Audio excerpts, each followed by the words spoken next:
নুসরাত ইয়াসমিন, না, আপনার জন্যই আমরা অপেক্ষা করতেছিলাম যে আপনি আসলে আমরা শুরু করে দিব। যেহেতু চলে আসছেন, এখন আমরা শুরু করে দিব। আব্দুল কাদের নবম দশম শ্রেণীর। হ্যাঁ, এখানে নবম দশম শ্রেণীর ত্রিকোণমিতি তো আসে, এর বাইরে কি আসবে? চাকরি পরীক্ষা মানে বেশিরভাগই হচ্ছে নবম দশম শ্রেণী, তবে স্থানাঙ্ক জ্যামিতিটা এটা নবম দশম শ্রেণী না, এইটুকু হচ্ছে বাইরের। ওকে, আমরা শুরু করে দেই। ত্রিকোণমিতি ও স্থানাঙ্ক জ্যামিতির ক্লাসে আপনাদের সবাইকে স্বাগত। আমরা প্রথমে একটু বিগত সালের প্রশ্নগুলো দেখে আসি যে এই দুইটা টপিক থেকে কি রকম প্রশ্ন আসছে। দেখেন, 48তম বিসিএস এ একটা প্রশ্ন আসছে যে একটি গাছের পাদদেশ হতে 26 √3 মিটার দূরে একটি স্থানে গাছটির শীর্ষের উন্নতি কোণ যদি 30 ডিগ্রি হয়, তা গাছটির উচ্চতা কত মিটার? এখানে ত্রিকোণমিতির যে দূরত্ব উচ্চতা নির্ণয়ের যে চ্যাপ্টারটা ছিল, সেখান থেকে প্রশ্ন আসছে। 45তমতে আসছে 1 + tan² এর সমান যদি 4 হয় এবং এর মান যদি 90 ডিগ্রি থেকে ছোট হয়, তাহলে এ সমান কত? 42তমতে আসছে sec a + tan a সমান 5/2 হয় এবং sec a - tan এর মান কত? তাহলে sec a - tan এর মান কত? এই হচ্ছে ত্রিকোণমিতির বিগত বিসিএস গুলো থেকে আসা প্রশ্ন। আর এখানে হচ্ছে স্থানাঙ্ক জ্যামিতি থেকে আসা প্রশ্ন। 45তমতে আসছিল যে নিচের কোনটি সরল রেখার সমীকরণ। তার মানে আমাদের সরল রেখার সমীকরণটা দেখতে কিরকম বা কোনগুলো সরল রেখার সমীকরণ, এটা সম্পর্কে জানতে হবে। 48তমতে দুইটা প্রশ্ন ছিল, যে এখানে তিনটা বিন্দু দেওয়া আছে, দিয়ে বলছে বিন্দুত্রয় সমরেখ হইলে টি এর মান কত। এই বিন্দু তিনটা যদি সমরেখ হয়, সমরেখ মানে একই সরল রেখা অবস্থান করে, ইহাকেই সমরেখ বলে। তাহলে এই যে এখানে একটা টি বিন্দুর, এখানে সংখ্যার পরিবর্তে টি দেওয়া আছে, তাহলে টি এর মান কত হইতে হবে সেটা বের করতে বলছে। 48তম বিসিএস এ দেখেন দুটো ইকুয়েশন দেওয়া আছে, দুই চলক বিশিষ্ট সমীকরণ, x - 2y - 10 = 0, 2x + y - 3 = 0 হলে এই রেখাদ্বয়ের, এই যে এগুলো হচ্ছে সরল রেখার সমীকরণ, আমরা একটু পরে জানবো, ঢাল দ্বয়ের গুণফল কত। 48তমতে দুইটা প্রশ্ন দিয়ে আসছে, এটা আপনাদের সিলেবাসে নাই, এটা আপনাদের সিলেবাসে নাই। কিন্তু 45তমতে একবার আসছে, এর আগে মনে হয় আরেকবার আসছিল। 48তমতে দুইটা প্রশ্ন দিয়ে দিছে, তো এটা একটা চিন্তার বিষয়। যেহেতু 48তমতে যারা প্রশ্ন করছে, 47, 49 এই দুইটাতেও তারাই প্রশ্ন করবে, তাদের এই টপিকটা নিশ্চয়ই একটা প্রিয় টপিক। এই টপিক থেকে প্রশ্ন আসার সম্ভাবনা অনেক বেড়ে গেছে, অনেক বেড়ে গেছে। একটা প্রশ্ন দিলে আমরা হয়তো বা গুরুত্ব দিতাম না, যে একটা হয়তো বাইরে থেকে দিচ্ছে, কিন্তু দুইটা প্রশ্ন দিয়ে দিছে স্থানাঙ্ক জ্যামিতি থেকে। সো এটা আমাদের জন্য খুবই ইম্পর্টেন্ট। তো চলেন আমরা প্রথমে ত্রিকোণমিতি করব, এরপরে হচ্ছে আমরা স্থানাঙ্ক জ্যামিতি করব। প্রথমে আমরা ত্রিকোণমিতি শুরু করি। এখন এই ত্রিকোণমিতির সবকিছুই হচ্ছে সমকোণী ত্রিভুজের উপর নির্ভরশীল। একটা সমকোণী ত্রিভুজের, আমি যদি এই একটা সমকোণী ত্রিভুজ অঙ্কন করি, বলেন তো এই সমকোণী ত্রিভুজের এ বি সি যদি নাম হয়, এই সমকোণী ত্রিভুজের ভূমিকে, আচ্ছা এটা সমকোণ যদি হয়, এটা হলো অতিভুজ, অতিভুজ ফিক্সড। সবাই একটু দ্রুত কমেন্ট করেন, ভূমিকে, ভূমি, ভূমির নামটা কি আর লম্বের নামটা কি? বিসি ভূমি, থ্যাংক ইউ। এই তো আপনারা পারতেছেন। না, এখানে বিসি ভূমি এটা ফিক্সড না, এবিও ভূমি হইতে পারে, এবিও ভূমি হইতে পারে, বিসিও ভূমি হইতে পারে। কোনটা ভূমি এটা আমরা সঠিক জানি না। তাহলে কিভাবে জানবো? আমরা ত্রিকোণমিতি করার সময় যে কোনো একটা নির্দিষ্ট কোণ সিলেক্ট করব। দুইটা সূক্ষ্ম কোণ আছে, এই যে দুইটা সূক্ষ্ম কোণ, এই দুইটা সূক্ষ্ম কোণের যে কোনো একটা সূক্ষ্ম কোণকে আমরা আমাদের হিসাবের মধ্যে ধরবো। আমরা যদি সি কোণটাকে সূক্ষ্ম কোণ হিসাবে নেই, তাহলে এই কোণ সংলগ্ন তো একটা তো অতিভুজ, তখন এইটা হবে ভূমি। যদি আমরা সি কোণটাকে নেই, এটাকে থিটা ধরলাম, যে এই কোণ সাপেক্ষে ভূমি কোনটা, এই কোণ সাপেক্ষে কোণের সাথে যেটা আছে এটা ভূমি, তখন এটা হবে লম্ব, তখন এটা হবে লম্ব। তাহলে এই কোণ সাপেক্ষে ভূমি হইল বিসি, ভূমি বিসি, আর লম্ব হইল এবি। কিন্তু যদি কখনো আমরা এই কোণটা নেই, এ কোণ নেই, এটা হলো সি কোণ সাপেক্ষে, সি কোণ সাপেক্ষে। আর যদি আমরা এ কোণটাকে নেই, এ কোণ, এই যে এ কোণ সাপেক্ষে ভূমি কোণটা হবে, এ কোণ সাপেক্ষে যখন এই কোণটাকে বিবেচনা করব, তখন এই কোণ সংলগ্ন বাহুটাই হয়ে যাবে ভূমি, তখন এ বি হবে ভূমি, তখন ভূমি হবে এ বি, আর লম্ব হবে বিসি।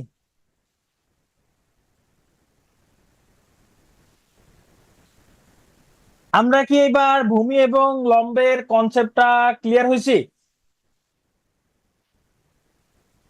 কারণ এইটা ক্লিয়ার না হলে পরবর্তীতে গিয়ে আমরা অঙ্ক করতে পারবো না। গুড। তো আমরা এখন ত্রিকোণমিতিক অনুপাত দেখব। একটা সমকোণী ত্রিভুজ যদি অঙ্কন করি, ধরেন এই হলো একটা সমকোণী ত্রিভুজ এ বি সি, এটা হলো সমকোণ,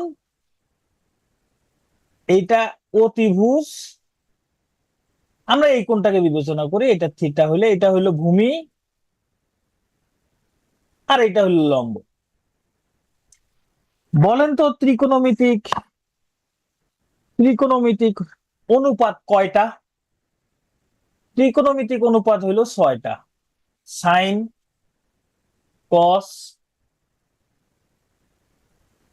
সেক, কোসেক, ট্যান, কট। 6টা। কেন 6টা? এই যে এখানে তিনটা বাহুকে আমি 6 ভাবে অনুপাত করতে পারি। যেমন এইভাবে আমি লিখতে পারি এ বি বাই এসি, আমি লিখতে পারি এ বি বাই বিসি, আমি লিখতে পারি এসি বাই বিসি, অথবা আমি লিখতে পারি এসি বাই এবি, আমি লিখতে পারি বিসি বাই এবি, আমি লিখতে পারি বিসি বাই এসি। এই যে আমি এই তিনটা বাহু দিয়ে এরকম 6টা অনুপাত লিখছি, মানে ভগ্নাংশ লিখছি আর কি। কয়টা লিখছি? 6টা। এই 6টার জন্য 6টা কি আছে? অনুপাত আছে। 6টার জন্য 6টা অনুপাত দেওয়া আছে। এখন কোন অনুপাত কার, মানে এ বি বাই এসি এটা কাকে দিব, এ বি বাই বিসি এটা কাকে দিব, এগুলো কাকে দিব, এগুলো ফিক্সড আছে। কোনটা কার কাছে যাবে, সাইন কার জন্য, কস কার জন্য, সেক কার জন্য, কোসেক কার জন্য, ট্যান, কট, এগুলো কোনটা কার জন্য, সেগুলো হচ্ছে ফিক্সড। তো সেই ফিক্সড কার তাহলে কোনটা কার জন্য, এইটা আমাদের মুখস্থ রাখতে হবে। এটা যদি মুখস্থ রাখতে না পারি তাহলে অঙ্ক করতে পারবো না। তাহলে এটা মুখস্থ রাখা জটিল একটা বিষয়? আসলে জটিল না, এটা খুবই সহজ একটা বিষয়, আপনারা দেখলেই বুঝতে পারবেন। এখানে জটিলের কিছুই নাই। তো চলেন আমরা দেখি কোনটা কাকে দিব। ছোটবেলায় আমরা ছন্দ দিয়ে মনে রাখতাম, এখন যদি পারেন যে ছন্দ দিয়ে মনে রাখতে, তাহলে ছন্দ দিয়ে মনে রাখবেন, ভালো।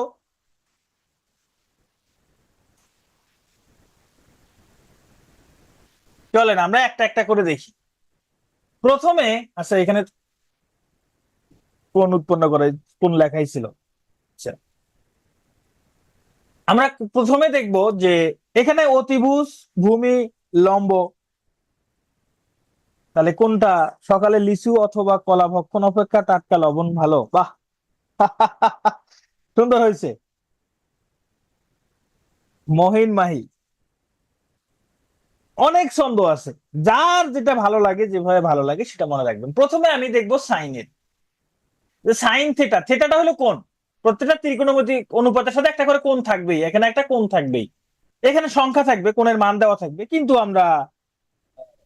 আমরা হচ্ছে এটা থিটা দিয়ে প্রকাশ করলাম আর কি। সাইন থিটা সমান লম্ব ভাগ অতিভুজ। সাইন থিটা সমান লম্ব ভাগ অতিভুজ। কস থিটা সমান ভূমি ভাগ অতিভুজ।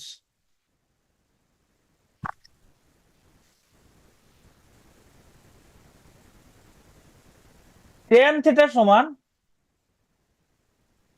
লম্ব ভাগ ভূমি। এই তিনটা মনে থাকলে আর কিছু লাগবে না, বাকি তিনটা এমনি হবে। কিভাবে? এই যে সাইনের উল্টো হইলো কোসেক, সাইনের উল্টো হইলো কোসেক, কোসেক থিটা সমান সাইনের যেহেতু উল্টো, তাহলে সাইন থিটার লম্ব ভাগ অতিভুজ হলে কোসেক থিটা হবে অতিভুজ ভাগ লম্ব, অতিভুজ ভাগ লম্ব। সাইন থিটার উল্টো হইলো কোসেক, সাইন থিটার উল্টো হলো কোসেক। আপনি এই তিনটা মনে রাখবেন, বাকি তিনটা এমনি পারবেন। সাইন থিটার উল্টো কোসেক, তাহলে সাইন থিটার লম্ব ভাগ অতিভুজ হলে কোসেক থিটা অতিভুজ ভাগ লম্ব। কসের উল্টো হলো সেক, তাহলে কস থিটা সমান ভূমি ভাগ অতিভুজ, তাহলে সেক থিটা সমান হবে অতিভুজ ভাগ ভূমি। ট্যান এর উল্টো হলো কট, তাহলে ট্যান থিটা সমান লম্ব ভাগ ভূমি হলে কট থিটা সমান ভূমি ভাগ লম্ব। তাহলে আপনারা এই তিনটা মনে রাখবেন, শুধু এই তিনটা মনে রাখতে পারলে বাকি তিনটা এমনি মনে থাকবে। এই তিনটা মনে রাখতে পারলে বাকি তিনটা এমনি মনে থাকবে। তাহলে এই তিনটা আপনারা বিভিন্ন রকম ছন্দ দিয়ে মনে রাখতে পারেন। এই যে এখানে অনেকে এই যে সাগরে লবণ আছে, কবরে ভূত আছে, হ্যাঁ, ট্রায়াল লম্বা ভুরু, তারপরে এই যে এখানে আর কি লিখছে, সকালে লিচু অথবা কলা ভক্ষণ করা টাটকা লবণ ভালো। হ্যাঁ, আমি একটা দিই আপনাদের, আপনারা যেহেতু অনেকগুলো বলছেন আমি একটা লিখি। আমি লিখি, ধরেন একটু কবি কবি ভাব আসবে। সন্ধ্যা লগ্ন অবস্থায়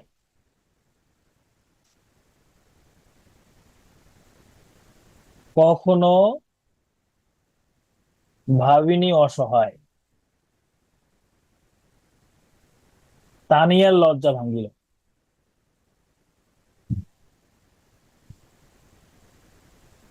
তানিয়া আছেন ক্লাসে? তানিয়ার লজ্জা ভাঙ্গিল।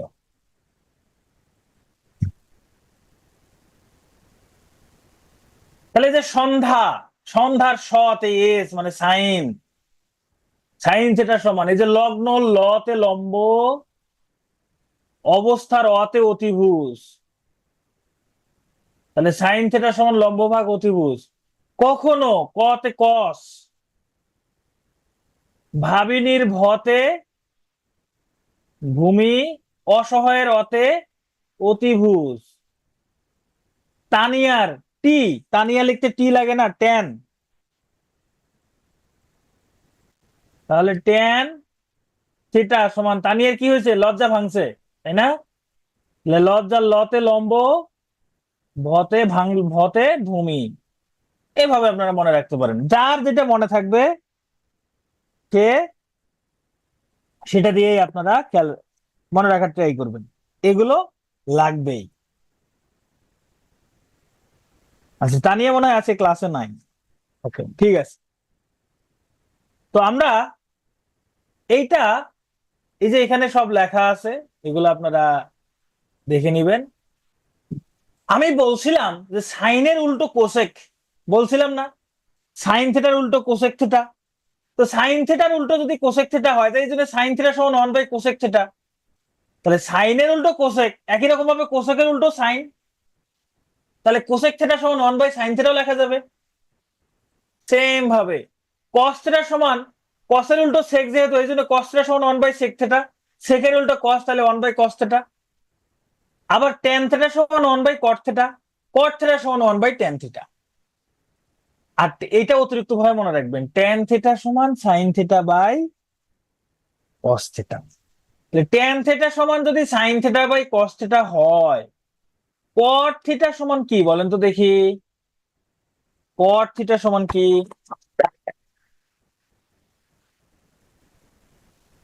এর উল্টোটা হবে cos theta by sine theta. Tan theta সমান যা হবে, কট থিটা সমান তো তার উল্টো হবে। হ্যাঁ, এই যে এই কয়েকটাই সূত্র, আর কোন সূত্র নাই, এই কয়েকটাই সূত্র। আমি শুধু অতিরিক্ত ভাবে 3টা সূত্র আপনাদেরকে মনে রাখতে বলবো। 3টা সূত্র কি কি? একটা হচ্ছে sine square theta plus cos square theta equal 1, আরেকটা হইলো sec square theta minus tan square theta equal 1, cosec square theta minus cot square theta equal 1।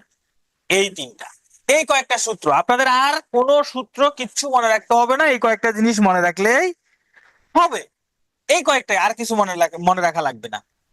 এখন ত্রিকোণমিতি সবার কাছে কঠিন লাগতো এই একটা কারণেই, ত্রিকোণমিতিতে প্রচুর সূত্র, প্রচুর সূত্র। ভাই সূত্র এখানে কই, এক ধরনের সূত্র ইয়া দিয়ে মুখস্থ, আপনার ছন্দ দিয়ে মুখস্থ। এইখানে শুধু আমরা ট্যান থেটার একটা সূত্র পেলাম, আর এই যে তিনটা সূত্র, এই কয়েকটা সূত্র মনে রাখলে আপনারা ত্রিকোণমিতির যে কোনো অঙ্ক করতে পারবেন। ঠিক আছে, ওকে। আমরা এবার সবথেকে কঠিন জিনিসটা এবার শিখি, চলেন। আচ্ছা, এখানে সূত্রগুলো লেখা আছে, এই চারটা। বলেন তো এই চারটা কে কে জীবনে একবার হলেও মুখস্থ করছেন? এই চারটা জীবনে কে কে মুখস্থ করছেন? বা এখন মনে আছে কার কার? এখন মনে আছে এরকম কেউ আছেন? পুরো চার্ট অনেকেরই মনে আছে, যাক, যাদের মনে আছে ভালো, যাদের মনে নাই ভালো, অসুবিধা নাই। এটা মুখস্থ করা লাগে না।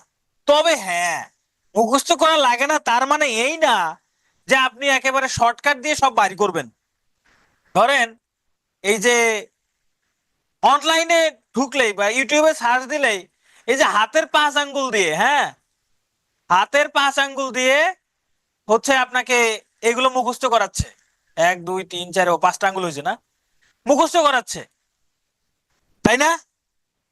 এই যে হাতের 5 আঙ্গুল গণনা করে, হাতের 5 আঙ্গুল গণনা করে, আচ্ছা একটু নখগুলো দেই। আহ,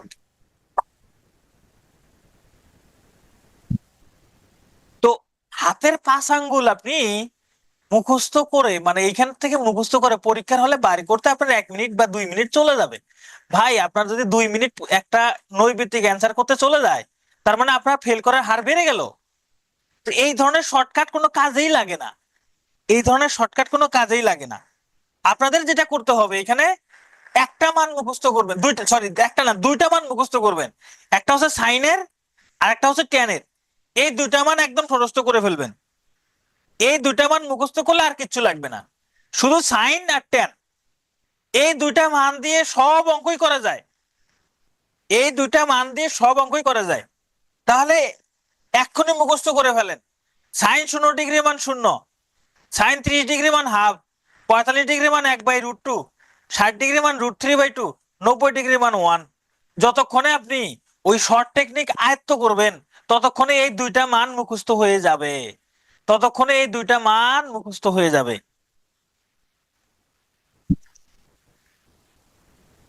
তারপর টেন 0 ডিগ্রি মান 0, 30 ডিগ্রি মান 1/√3, 45 ডিগ্রি মান 1, 60 ডিগ্রি মান √3, 90 ডিগ্রি, টেন 90 ডিগ্রি মান নাই, টেন 90 ডিগ্রি মান পাওয়া যায় না, এটা অসংজ্ঞায়িত।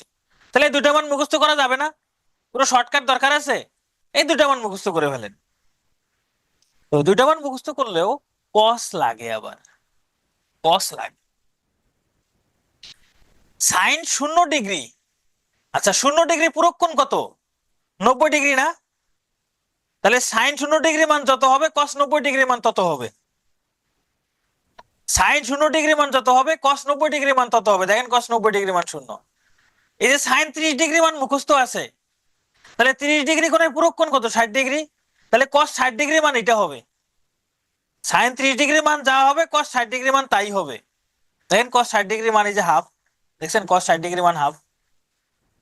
সাইন 45 ডিগ্রি মান আপনি মুখস্থ রাখবেন, সাইন 45 ডিগ্রি মান মুখস্থ থাকলে কস 45 ডিগ্রি মান ওইটাই, সাইন 45 ডিগ্রি কস 45 ডিগ্রি মান সেম। কেন? 45 ডিগ্রি পুরো কোণ হলো 45 ডিগ্রি। যখন সাইন 60 ডিগ্রি মান মুখস্থ রাখবেন √3/2, এই 60 ডিগ্রি কোণের পুরো কোণ হইলো 30 ডিগ্রি, তাহলে কস 30 ডিগ্রি মান হবে √3/2। যখন সাইন 90 ডিগ্রি মান মনে থাকবে 1, 90 ডিগ্রি কোণের পুরো কোণ 0 ডিগ্রি, তাহলে কস 0 ডিগ্রি মান হচ্ছে 1। তাহলে মূলত আপনাকে এই সাইন আর ট্যান মনে রাখলে আর কিছু লাগবে না। এখন পরীক্ষার হলে যদি দেখেন সাইন কস ট্যান দিয়ে আসে নাই, সে কোসেক কট দিয়ে আসছে, ভাই যে সাইন কস ট্যান জানে সে সেক কোসেক কট বের করতে পারবে কিভাবে? ভাই সাইনের উল্টো কে? কোসেক না? সাইনের উল্টো কোসেক, সাইনের মানগুলোকে উল্টাই দেন, কোসেকের মান পেয়ে যাবেন। এই যে শূন্যকে উল্টাইলে অসংজ্ঞায়িত হয়ে যায়, মানে শূন্যকে উল্টাইলে 1/0, এটা অসংজ্ঞায়িত। এই সাইনের 1/2 কে উল্টাইলে হয় 2, 1/√2 কে উল্টাইলে হয় √2, √3/2 কে উল্টাইলে 2/√3। এককে যতই উল্টান না কেন ওয়ানই থাকে। তাহলে আপনার যদি সাইনের মান মুখস্থ থাকে, কোসেক দিয়ে অঙ্ক খুব কম আসে, যদিও চলে আসে। যখন আপনি সাইনের মান মনে আছে, তা কোসেকের মান পাবেন না আপনি। কসের মান আপনি পারেন, তো সেকের মান পারবেন না। কসের মানকে উল্টাই দিলে তো সেকের মান চলে আসতেছে। ট্যানের মান পারেন, ট্যানকে উল্টাই দিলে তো কটের মান পাচ্ছেন আপনি। তাহলে মূলত আপনারা 3টা মান মুখস্থ করবেন, ভয় পাওয়ার কিছু নাই। 2টা মান, বিশেষ করে সাইন এবং ট্যান, সাইন কস ট্যান, এই 3টা মনে রাখতে পারলে বেস্ট। এই 3টাই লাগবে, আর কিছু লাগবে না। ঠিক আছে, তাহলে এই 3টাই আপনারা কি করবেন, একদম মুখস্থ করবেন, এগুলো লাগবেই। ত্রিকোণমিতি মানে এই চার্ট লাগবে। এখন পুরো চার্ট মনে থাকবে না, পুরো চার্ট আপনি হঠাৎ করে আপনাকে বলছে যে কসেক 90 ডিগ্রি মান কত, মনে থাকবে না। কিন্তু কোসেক 90 ডিগ্রি মান মনে নাই, কিন্তু সাইন 90 ডিগ্রি মান মনে আছে যে 1, তাহলে কোসেক 90 ডিগ্রি মানও 1। ক্লাসে মুখস্থ করে ফেলছেন, বাহ। তো চলেন আমরা এখন তাহলে অঙ্ক করি।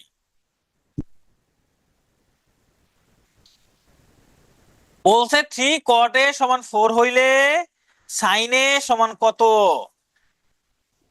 আচ্ছা, দেখেন 3 cot A = 4, তাহলে cot A সমান কত, 4/3। তাহলে cot কে উল্টাই দিলে কি হয়, tan। tan A সমান কি হবে, cot এর উল্টো হলো tan। তাহলে cot A সমান 4/3 হলে tan A সমান 3/4। দেখেন cot দিয়েছিল, আমি tan A নিয়ে আসলাম। এখন একটা সমকোণী ত্রিভুজ অঙ্কন করেন, বলেন তো tan থিটা সমান কি হয়।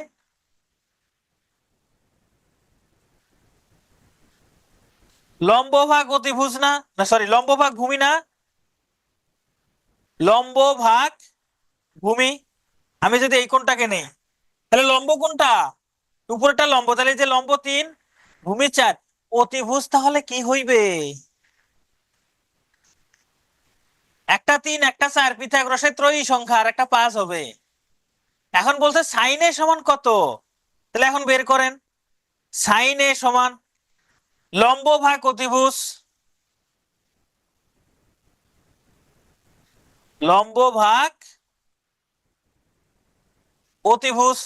লম্ব হইলো 3, অতিভুজ হলো 5, এটাই হলো অ্যান্সার, 3/5।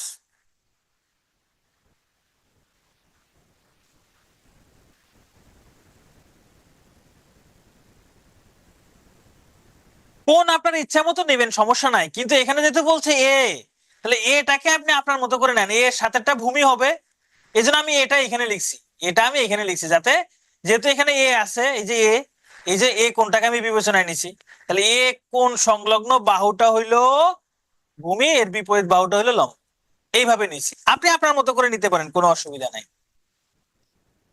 ওকে, এই যে সাইন থিটা সমান 4/5, সেক থিটা সমান কত, এটা বের করতে পারবেন না। ধরেন এই যে আমি একটা ত্রিভুজ অঙ্কন করলাম, আমি নাম দিলাম ABC, এটা হলো থিটা, ধরেন এটা হলো থিটা। তাহলে সাইন থিটা সমান কি, লম্ব ভাগ অতিভুজ না, তাহলে লম্ব হলো 4, অতিভুজ হলো 5। এখন দেখেন সেক থিটার মান বের করছে, সেকের উল্টা কে, কস। আপনি কস থিটার মান বের করেন, সমস্যা নাই, কস থিটার মান বের করেন। কস থিটা সমান কি, ভূমি ভাগ অতিভুজ, তাই না। তাহলে আমার এখানে কি দরকার, অতিভুজ দরকার। তাহলে আমার এখানে কি দরকার, অতিভুজ দরকার।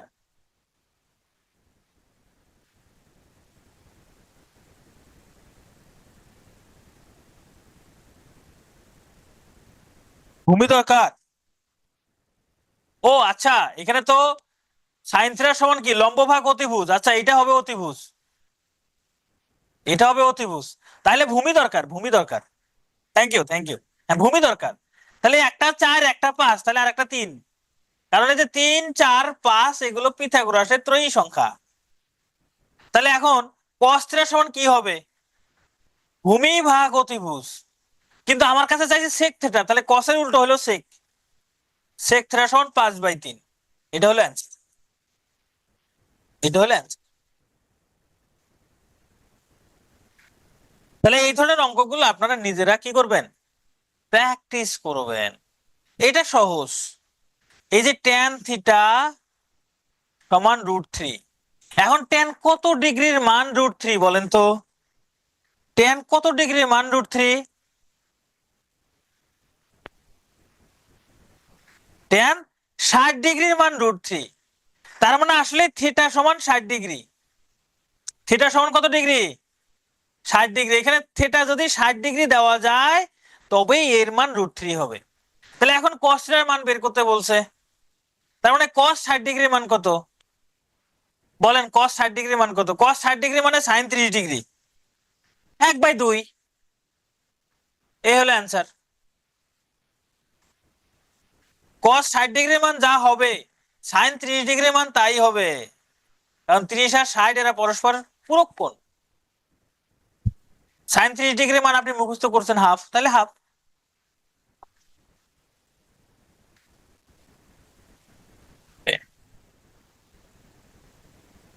এগুলো এখন আপনারা নিজেরা প্র্যাকটিস করবেন, ঠিক আছে? এগুলো এখন নিজেরা প্র্যাকটিস করবেন, এগুলো এখন এখানে করে দেওয়ার কিছু নাই। এই যে এটা, এইখানে কি লেখা আছে এটা দেখার দরকার নেই। এইদিকে দেখেন, tan a সমান 1, tan কত ডিগ্রি মান 1 হয়? tan কত ডিগ্রি মান 1 হয় বলেন তো? tan 45 ডিগ্রি মান 1 হয়, তার মানে a সমান 45 ডিগ্রি। a সমান 45 ডিগ্রি হলে সাইন a মানে সাইন 45 ডিগ্রির মান কত? সাইন 45 ডিগ্রির মান 1/√2।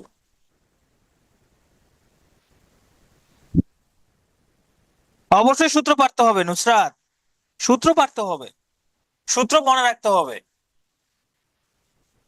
সূত্র ছাড়া এগুলো বোঝা যাবে না। এইখানে ভয় পাওয়ার কিছু নাই। এই যে sec x-30 ডিগ্রি সমান 2, এখন এই sec কত ডিগ্রির মান 2 বলেন তো? আচ্ছা cos কত ডিগ্রির মান হাফ বলেন, cos কত ডিগ্রির মান হাফ?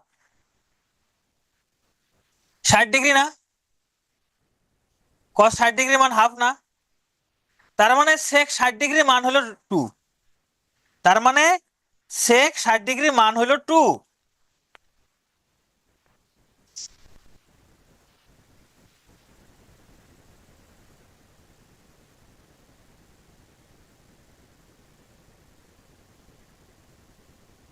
তাহলে এখানে লিখবেন sec x-30 ডিগ্রি, তাহলে cos 60 ডিগ্রি, এটা হলো যে sec 60 ডিগ্রি সমান 2, তাহলে এখানে হবে sec 60 ডিগ্রি। তাহলে এখানে x-30 degree is equal to 60 degree, তাহলে x সমান কত? 60 + 30 ইজ ইকুয়াল টু 90 ডিগ্রি। এখন বলছে tan x সমান কত, তাহলে বের করে। tan 90 ডিগ্রির মান অসংজ্ঞায়িত,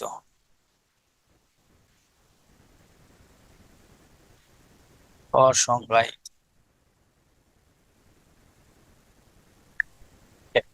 এগুলো আপনারা নিজেরা প্র্যাকটিস করবেন, যেটা নিজেরা করবেন। এই যে tan 3a সমান √3, তাহলে a সমান কত ভাই? এই যে tan 3a, √3 পরিবর্তে লেখা যায় tan 60 ডিগ্রি, তার মানে 3a সমান 60 ডিগ্রি, তাহলে a সমান 20 ডিগ্রি। একদম সহজ অঙ্ক, এগুলো সব সহজ অঙ্ক। চলেন আজকে আমরা এখন উন্নতি আর অবনতি কোণ দেখি। অনেকের এটা নাকি ঝামেলা হয়। ধরে নেন যে এই যে এইখানে হচ্ছে ফয়সাল দাঁড়িয়ে আছে, হ্যাঁ, ফয়সাল দাঁড়িয়ে আছে এখানে। ফয়সাল এখানে দাঁড়িয়ে কি করতেছে?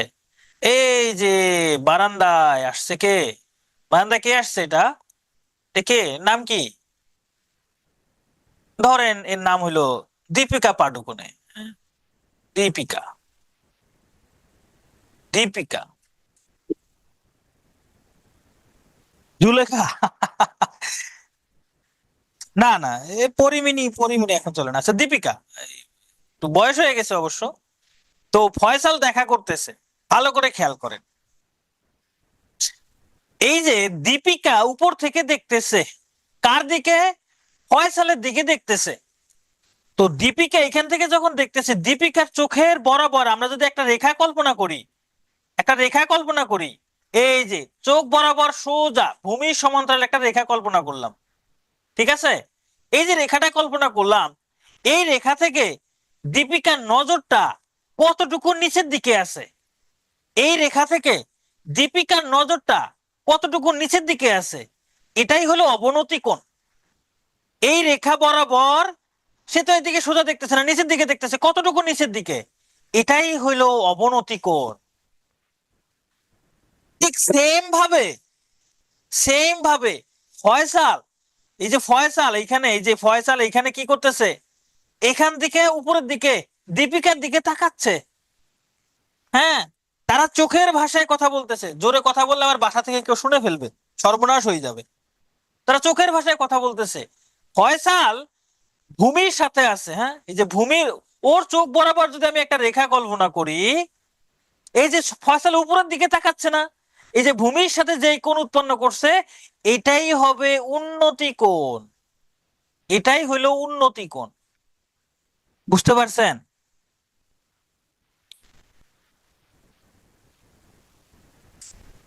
আপনারা কি বুঝতে পারছেন এবার? উন্নতি কোণটা কি আর অবনতি কোণ? নজর নিচের দিকে গেছে মানে অবনতি কোণ, নজর উপরের দিকে গেছে মানে উন্নতি কোণ। আমার কথাটা কি বুঝতে পারছেন? দেখেন, ফয়সাল দীপিকার দিকে নজর দিয়েছে, দ্যাটস মিনস কি ফয়সালের উন্নতি হয়েছে, এই জন্য সে তার উন্নতি কোণ। দীপিকা নিচের দিকে তাকাইছে, আয় হায়, ওর অবনতি হয়ে গেছে। হ্যাঁ, সে এত বড় একটা নায়িকা হয়ে সে ফয়সালের প্রেমে হাবুডুবু খাচ্ছে, এর অবনতি হয়েছে, এই জন্য এর অবনতি কোণ।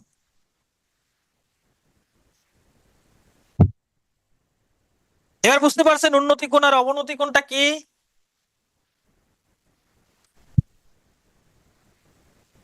মজার ব্যাপার হইলো এইখানে এই দীপিকার অবনতি কোণ যত ডিগ্রি হবে, ধরেন দীপিকার অবনতি কোণ 30 ডিগ্রি, তার মানে ফয়সালের উন্নতি কোণও 30 ডিগ্রি হবে। কথাটা কি বুঝতে পারছেন? এখানে অবনতি কোণ যত ডিগ্রি হবে, এখানে উন্নতি কোণ তত ডিগ্রি হবে, মানে সমানে সমান। হ্যাঁ, একান্তর কোণ, রাইট, একান্তর কোণ। এই দুটা কোণ আবার সমান হয় সব সময়। মানে ব্যাপারটা এরকমটা না, এর যতটুকু অবনতি হয়েছে এর ততটুকু উন্নতি হয়েছে, এর যতটুকু অবনতি হয়েছে এর ঠিক ততটুকুই কি হয়েছে? উন্নতি হয়েছে। এই জন্য এইখানে যত ডিগ্রি কোণ অবনতি হবে, এখানে তত ডিগ্রি কোণ উন্নতি হবে। আশা করি উন্নতি আর অবনতি কোণ নিয়ে আর কারো কোনো সমস্যা থাকবে না। চলেন এবার আমরা অঙ্ক করি। এই যে উপরের দিকে উন্নতি, নিচের দিকে অবনতি। না, ফয়সাল তো ক্লিয়ার হবে, ফয়সাল ক্লিয়ার হবে না? ফয়সাল এখানে ক্লিয়ার না হয়ে কই যাবে? এখানে বলছে সূর্যের উন্নতি কোণ 60 ডিগ্রি হইলে একটি মিনারের ছায়ার দৈর্ঘ্য 40 মিটার হয়। মিনারটির উচ্চতা কত? এখন সূর্যের উন্নতি কোণ মানে কি সূর্য উপরের দিকে তাকাচ্ছে, মানে সূর্যের উন্নতি কোণ মানে কি সূর্য উপরের দিকে তাকাচ্ছে। ব্যাপারটা এরকম মনে হচ্ছে আপনাদের? তা সূর্য তাকাচ্ছে না, সূর্যের দিকে কেউ তাকাচ্ছে, তাকায় দেখতেছে ও, মানে সূর্যের দিকে তাকাতে গিয়ে তার উন্নতি কতটুকু হয়েছে। আমার কথাটা কি বুঝতে পারছেন? সূর্যের উন্নতি কোণ বলতে কোন বানানটা ভুল হয়েছে, মূর্ধন্য হবে। সূর্যের উন্নতি কোণ মানে সূর্য উপর দিকে তাকাচ্ছে না, সূর্যের দিকে কেউ তাকাচ্ছে, সে তাকাইতে গিয়ে সে কতটুকু উন্নতি করে তাকাইছে, এটাই। ধরেন এইখানে আছে সূর্য, এইটা হইলো সূর্য, হ্যাঁ। তো এইখানে একটা মিনার আছে, এখানে একটা মিনার, হ্যাঁ। তো এইখানে কেউ একজন দাঁড়িয়ে সূর্যের দিকে তাকাইছে, কেউ একজন দাঁড়িয়ে, ধরেন এখানে এখানে দাঁড়িয়ে কেউ একজন সূর্যের দিকে তাকাইছে, সেই সূর্যের উন্নতি কোণ হয়েছে 60 ডিগ্রি। এই সূর্যের উন্নতি কোণ 60 ডিগ্রি। এই যে এটা হলো উন্নতি কোণ, উপরের দিকে তাকাইছে, এখান থেকে কেউ সূর্যের দিকে তাকাইছে, এই 60 ডিগ্রি কোণে তাকাইছে আর কি। ওকে, সূর্যের উন্নতি কোণ বুঝে গেছি। এবার বলছে একটা মিনারের ছায়ার দৈর্ঘ্য, এটা হলো মিনার, এই যে এটা হলো মিনার। এই মিনারটাই, এই মিনারটা ছায়াটা কোথায় হয়েছে? মাটিতে হয়েছে না? এই যে ছায়া, এটা হলো ছায়া, এটা হলো ছায়া। এই ছায়ার দৈর্ঘ্য হলো 40 মিটার। এই ছায়ার দৈর্ঘ্য হলো 40 মিটার। এটা হলো মিনার। এটা হলো কি? মিনার। এখন এই মিনারের উচ্চতা কত? একটা কোণ দেওয়া আছে, তাহলে এই কোণ সংলগ্ন এটা হলো ভূমি, এটা উচ্চতা, তার মানে এইচ বের করতে হবে। এখন বলেন তো ভূমি এবং লম্বের সাথে সম্পর্ক কার? ভূমি এবং লম্বের সাথে সম্পর্ক কোন ত্রিকোণমিতিক অনুপাতের? tan, right. তাহলে আমরা লিখতে পারি tan 60 degree is equal to লম্ব ভাগ ভূমি। tan 60 ডিগ্রির মান হলো √3, লম্ব হলো এখানে এইচ ধরে নিছি, লম্বের মানটাই বের করব, আর ভূমি হলো এই যে 40 মিটার। আমরা যদি এটা আর গুণন করি, এইচ সমান 40 √3, এটাই অ্যান্সার, এটাই অ্যান্সার।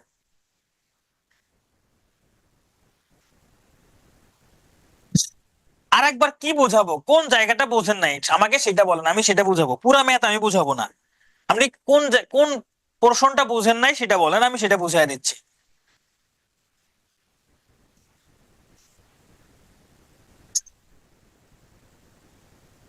এই ম্যাথের উন্নতি কোণ, এই যে সূর্যের উন্নতি কোণ 60 ডিগ্রি। মানে এখানে কেউ একজন, ধরেন এখানে আপনি দাঁড়ায় আছেন, এখানে তামান্না দাঁড়ায় সূর্যের দিকে তাকাচ্ছে, সূর্যের দিকে তাকাচ্ছে। তা সূর্যের দিকে যখন তাকাচ্ছে তখন তামান্নার উন্নতি হয়েছে না উপরের দিকে তাকাচ্ছে? এটাই হচ্ছে উন্নতি কোণ। এই যে এইদিকে উপরের দিকে তাকাচ্ছে, এটাই হচ্ছে এখানে 60 ডিগ্রি কোণ উৎপন্ন হয়েছে, এটাই উন্নতি কোণ। ছায়া বড় হইতে পারে, হইতে পারে, সেটা নির্ভর করবে সূর্য কোন অ্যাঙ্গেলে আছে, কত মাথার উপরে আছে, নাকি সকালবেলা নাকি বিকালবেলা, সেটা নির্ভর করবে। ছায়া তো ছোট বড় হবেই, এটা তো নির্দিষ্ট একটা সময়ের কথা চিন্তা করে বলছে। আমরা আরেকটা অঙ্ক করি চলেন। একটি মিনারের পাদদেশ হইতে 20 √3 মিটার দূরের একটি স্থান হতে মিনারটির শীর্ষবিন্দুর উন্নতি কোণ 60 ডিগ্রি হইলে, ধরেন এই হলো একটা মিনার, এটা হলো মিনার, হ্যাঁ, এই মিনারের এটা হলো পাদবিন্দু, হ্যাঁ, এই পাদবিন্দু থেকে কত দূরে? এই যে 20 √3 মিটার দূরে, 20 √3 মিটার দূরে। এই বিন্দু থেকে কেউ একজন মিনারের দিকে তাকাইছে, মিনারের শীর্ষের দিকে তাকাইছে, তাকাইছে মানে সে উপরের দিকে তাকাইছে। এই যে মিনারের উন্নতি কোণটা হইলো 60 ডিগ্রি, মিনারের উন্নতি কোণটা হইলো 60 ডিগ্রি। এখন এই যে কোথা থেকে দেখছে? যে 20 √3 মিটার দূর থেকে দেখছে। এখন বলছে মিনারটির উচ্চতা কত, মানে এই যে এটা বের করতে বলছে। আগের অঙ্ক আর এই অঙ্ক একদম সেম, তাহলে করে ফেলেন।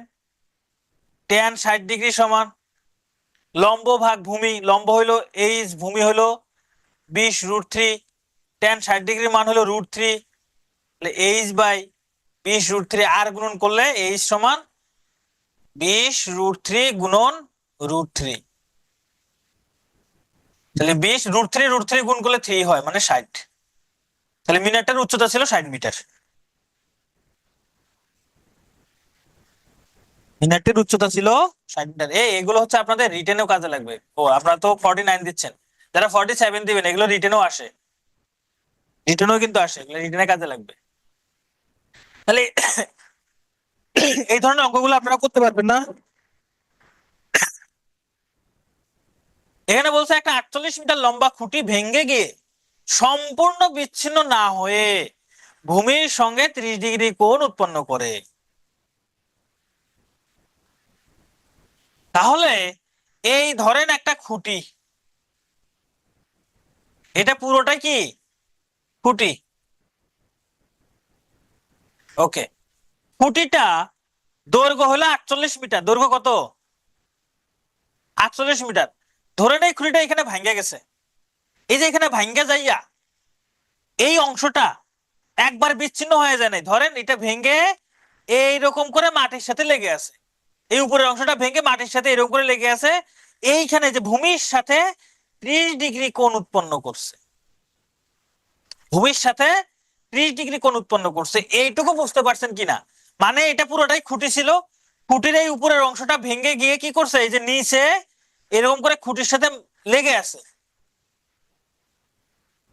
এখন পুরোটাই 48 মিটার। আমি ধরলাম এইটুকু হলে এইচ, মানে এইচ উচ্চতা ভাঙছে। এইটুকু যদি এইচ হয় তাহলে উপরের টুকু কত হবে?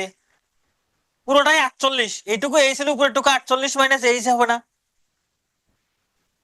উপরের টুকু 48 মাইনাস এইচ, এই অংশটাই তো এটা, এই উপরের অংশটাই তো এই যে এটা, তাই না? উপরের অংশটা তো ভেঙে এখানে আসছে, তাহলে এটাও 48 মাইনাস এইচ হবে। তাহলে এখানে আপনার কি দেওয়া আছে? একটা কোণ দেওয়া আছে, এখানে লম্ব দেওয়া আছে আর অতিভুজ দেওয়া আছে। তাহলে সাইন 30 ডিগ্রি সমান এই যে লম্ব ভাগ অতিভুজ। তাহলে সাইন 30 ডিগ্রির মান কত? হাফ। লম্ব কত? এইচ। অতিভুজ কত? 48 মাইনাস এইচ। এটা এখন হিসাব করে আপনারা মান বের করবেন। 2h সমান 48 মাইনাস এইচ, 3h সমান 48, এইচ সমান 16। তাহলে এইচ উচ্চতা মানে 16 মিটার উপরে ভাঙছিল, 16 মিটার উপরে ভাঙছিল। এটাই হলো অ্যান্সার। ওকে, তাহলে আমরা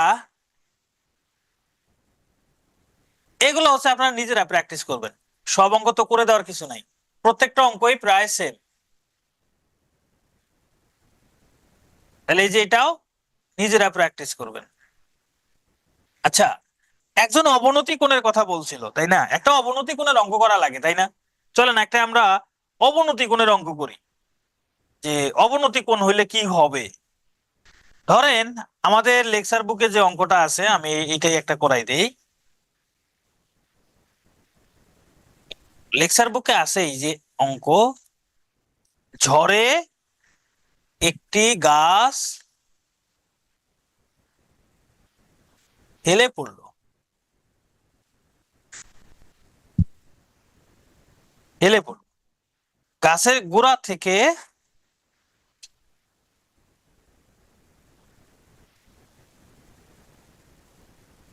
গাছের গোড়া থেকে 7 মিটার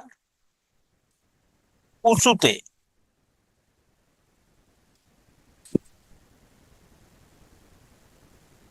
একটি খুঁটি দিয়ে গাছটি সোজা করা হইল। গাছটি সোজা করা হলো। হুম, এখন মাটিতে, মাটিতে এই যে এই খুঁটি দিয়ে সোজা করা হয়েছে, এই খুঁটির অবনতি কোণ,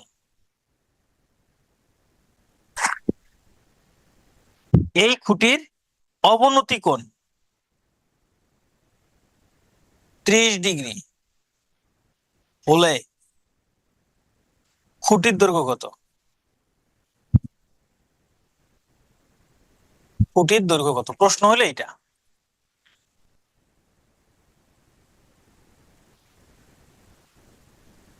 হ্যাঁ, স্থানাঙ্ক জ্যামিতি আমাদের আধা ঘন্টা লাগবে। এই যে আমাদের তো ত্রিকোণমিতি শেষ, এই অঙ্ক করলে ত্রিকোণমিতি শেষ। ধরেন এটা একটা গাছ, হ্যাঁ, গাছটা ঝড়ে একটু হেলে পড়ছিল, এরকম করে ধরেন হেলে পড়ছিল। তো এইদিকে একটা খুঁটি দিয়ে কি করা হয়েছে? একে ধাক্কায়া একদম সোজা করে রাখা হয়েছে। খুঁটিটা ধরেন এই যে এরকম করে রাখা হয়েছে, এই খুঁটি দিয়ে কি করা হয়েছে? গাছটাকে সোজা করা হয়েছে। এখন বলতে এই খুঁটির অবনতি কোণ, মানে এইখান থেকে যদি কেউ দেখে এই খুঁটির অবনতি কোণ, মানে এই কোণটা হলো 30 ডিগ্রি। এখন এই কোণ 30 ডিগ্রি হলে এই কোণটাও 30 ডিগ্রি, এই কোণটাও 30 ডিগ্রি। এই তো, আর কিছু না, এটুকুই। আর এটা হচ্ছে 7 মিটার, এই যে এটা হলো 7 মিটার, যে 7 মিটার উচ্চতা, এটা হলো 7 মিটার। এখন এই যে এটার মান বের করতে বলছে, এটার মান যদি এইচ হয়, তাহলে এটা যদি 30 ডিগ্রি হয়, তাহলে এই যে এইচ এর মান বের করেন। এই যে সাইন 30 ডিগ্রি সমান লম্ব ভাগ অতিভুজ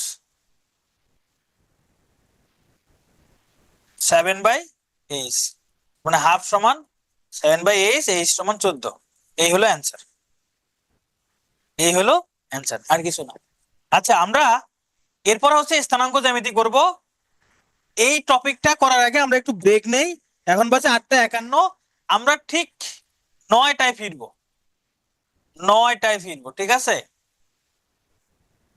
9টায় ফিরবো।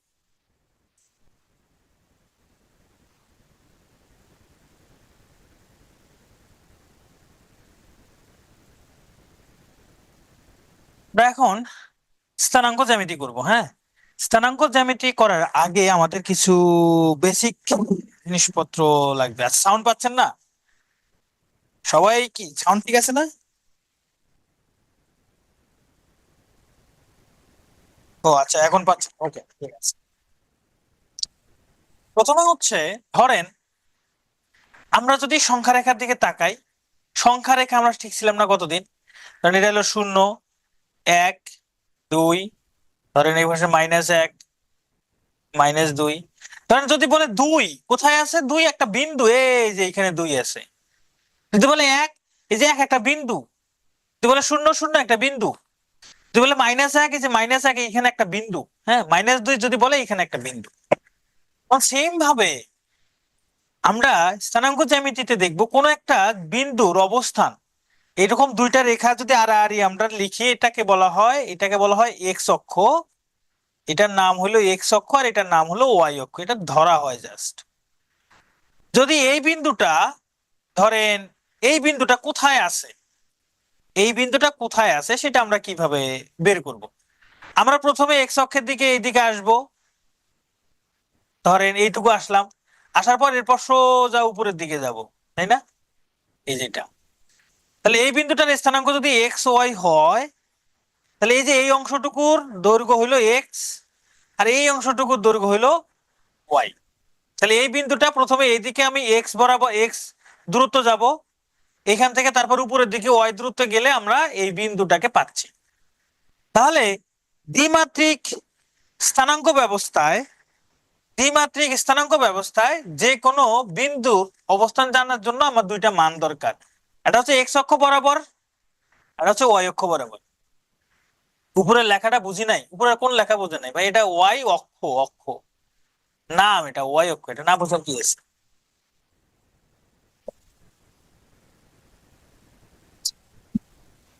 তো আমরা, এটা হলো মূল বিন্দু, এটা হলো মূল বিন্দু, এটাকে বলা হয় মূল বিন্দু, মূল বিন্দু। আজকে এই স্থানাঙ্ক জ্যামিতির যে প্রশ্নগুলো আসে আছে সেগুলো খুবই খুবই সোজা। হ্যাঁ, খুবই সোজা। আমি এগুলো একটু বেসিক আলোচনা করতেছি, এগুলো না করলেও চলবে। জাস্ট আমি টেকনিকটা বলে দিলে প্রশ্ন যেগুলো আসে সেগুলো আপনারা অ্যান্সার করতে পারবেন। সমস্যা হচ্ছে আমাদের এই যে কোনো জায়গায় দুইটা বিন্দু যদি দেওয়া থাকে, ধরেন এই যে দুইটা বিন্দু, এই দুইটা বিন্দুর মধ্যবর্তী দূরত্ব বের করতে বলতে পারে। ধরেন এটা হলো x1 y1, এই বিন্দুর স্থানাঙ্ক x1 y1। যেমন এখানে আমরা অঙ্কন করছি, এটা হলো, ধরেন এই বিন্দুর নাম দিলাম এ, এ বিন্দুর স্থানাঙ্ক হলো এটা এক্স ওয়াই। ধরেন এটা একটা বিন্দু হলো এ, আর এটা হলো একটা বি। তাহলে এ বি মধ্যকার দূরত্ব কত? তাহলে এ বিন্দুর স্থানাঙ্ক যদি x1 y1, আর বি বিন্দুর স্থানাঙ্ক যদি x2 y2 হয়, তাহলে এই এ বি এর দূরত্ব, এ বি এর দূরত্ব হবে এই রুট ওভার এইখানে এক্স এর পার্থক্য। আচ্ছা, আরেকটা জিনিস এখানে, এটাকে বলা হয়, এটাকে বলা হয় ভুজ, এটাকে বলা হয় ভুজ। এটার নাম হলো কোটি, এটার নাম হলো কোটি। এটার নাম ভুজ, এটার নাম কোটি। যাই হোক, এত নামটা মনে রাখতে হবে না, জাস্ট এইটুকু মনে রাখেন। দুইটা বিন্দুর মধ্যবর্তী দূরত্ব নির্ণয়ের সূত্র, এখানে যে এক্স এর মান দেওয়া থাকবে, প্রথমে যে মান দুটা থাকবে এই দুটা মানের পার্থক্য আপনি প্রথমে লিখতে পারেন x1 মাইনাস x2, তার উপর whole square, x1 minus x2 whole square. এরপরে প্লাস দিয়ে y1 minus y2 whole square. আপনি এখন x1 আগে লিখলেও লিখতে পারেন, x2 আগে লিখলেও লিখতে পারেন, এটা জাস্ট সূত্র। ধরেন এবি সূত্র, এটাকে এইভাবে লেখা যেতে পারে যে x2 minus x1 whole square plus y2 minus y1 whole square. যে কোনো একটা আগে লিখলেই হবে, অসুবিধা নাই। তবে এখানে x1 আগে লিখলে এখানেও x1 টা y1 টা আগে লিখতে হবে, এখানে x2 আগে লিখলে এখানে y2 টা আগে লিখতে হবে। জাস্ট আমি এখানে আপনাদের সূত্র দেখাইলাম। এখন ধরেন আপনার কাছে দুইটা বিন্দু দেওয়া আছে এরকম, যে ধরেন এ একটা বিন্দু ধরেন 3 2, আর বি একটা বিন্দু ধরেন 4 5। এই দুইটা বিন্দুর মধ্যবর্তী দূরত্ব কত? এই দুইটা বিন্দুর মধ্যবর্তী দূরত্ব কত এইটা আমাদের বের করতে বলতে পারে। তাহলে এই দুইটা বিন্দুর মধ্যবর্তী দূরত্ব হবে এ বি সমান রুট ওভার কি হবে এই 3 এবং 4 এর পার্থক্য, ধরেন 3 - 4 হোল স্কয়ার প্লাস 2 এবং 5 এর পার্থক্য 2 - 5 হোল স্কয়ার, তাহলে কত হবে এখানে -1 হোল স্কয়ার, এখানে হবে -3 হোল স্কয়ার, তার মানে 1 + 9 সমান √10, √10। তাহলে এ বি এর দূরত্ব কত? √10। দেখেন আপনার জাস্ট সূত্রটা লাগবে, সূত্র যদি মাথায় থাকে দুইটা বিন্দুর মাঝখানে দূরত্ব নির্ণয় করতে বলতে পারে, বের করবেন। দুইটা বিন্দুর মধ্যবর্তী দূরত্ব নির্ণয় করতে বলতে পারে, সেটা বের করবে। এখন বলেন তো এইটুকুতে কার কার সমস্যা আছে? ধরেন আমি এইটুকুতে কার কার সমস্যা আছে বলেন? নাই। আচ্ছা আমি আপনাদের একটা অঙ্ক করতে দিই, ধরেন এ একটা বিন্দু হইল 3 4, আর ধরেন বি একটা বিন্দু হইল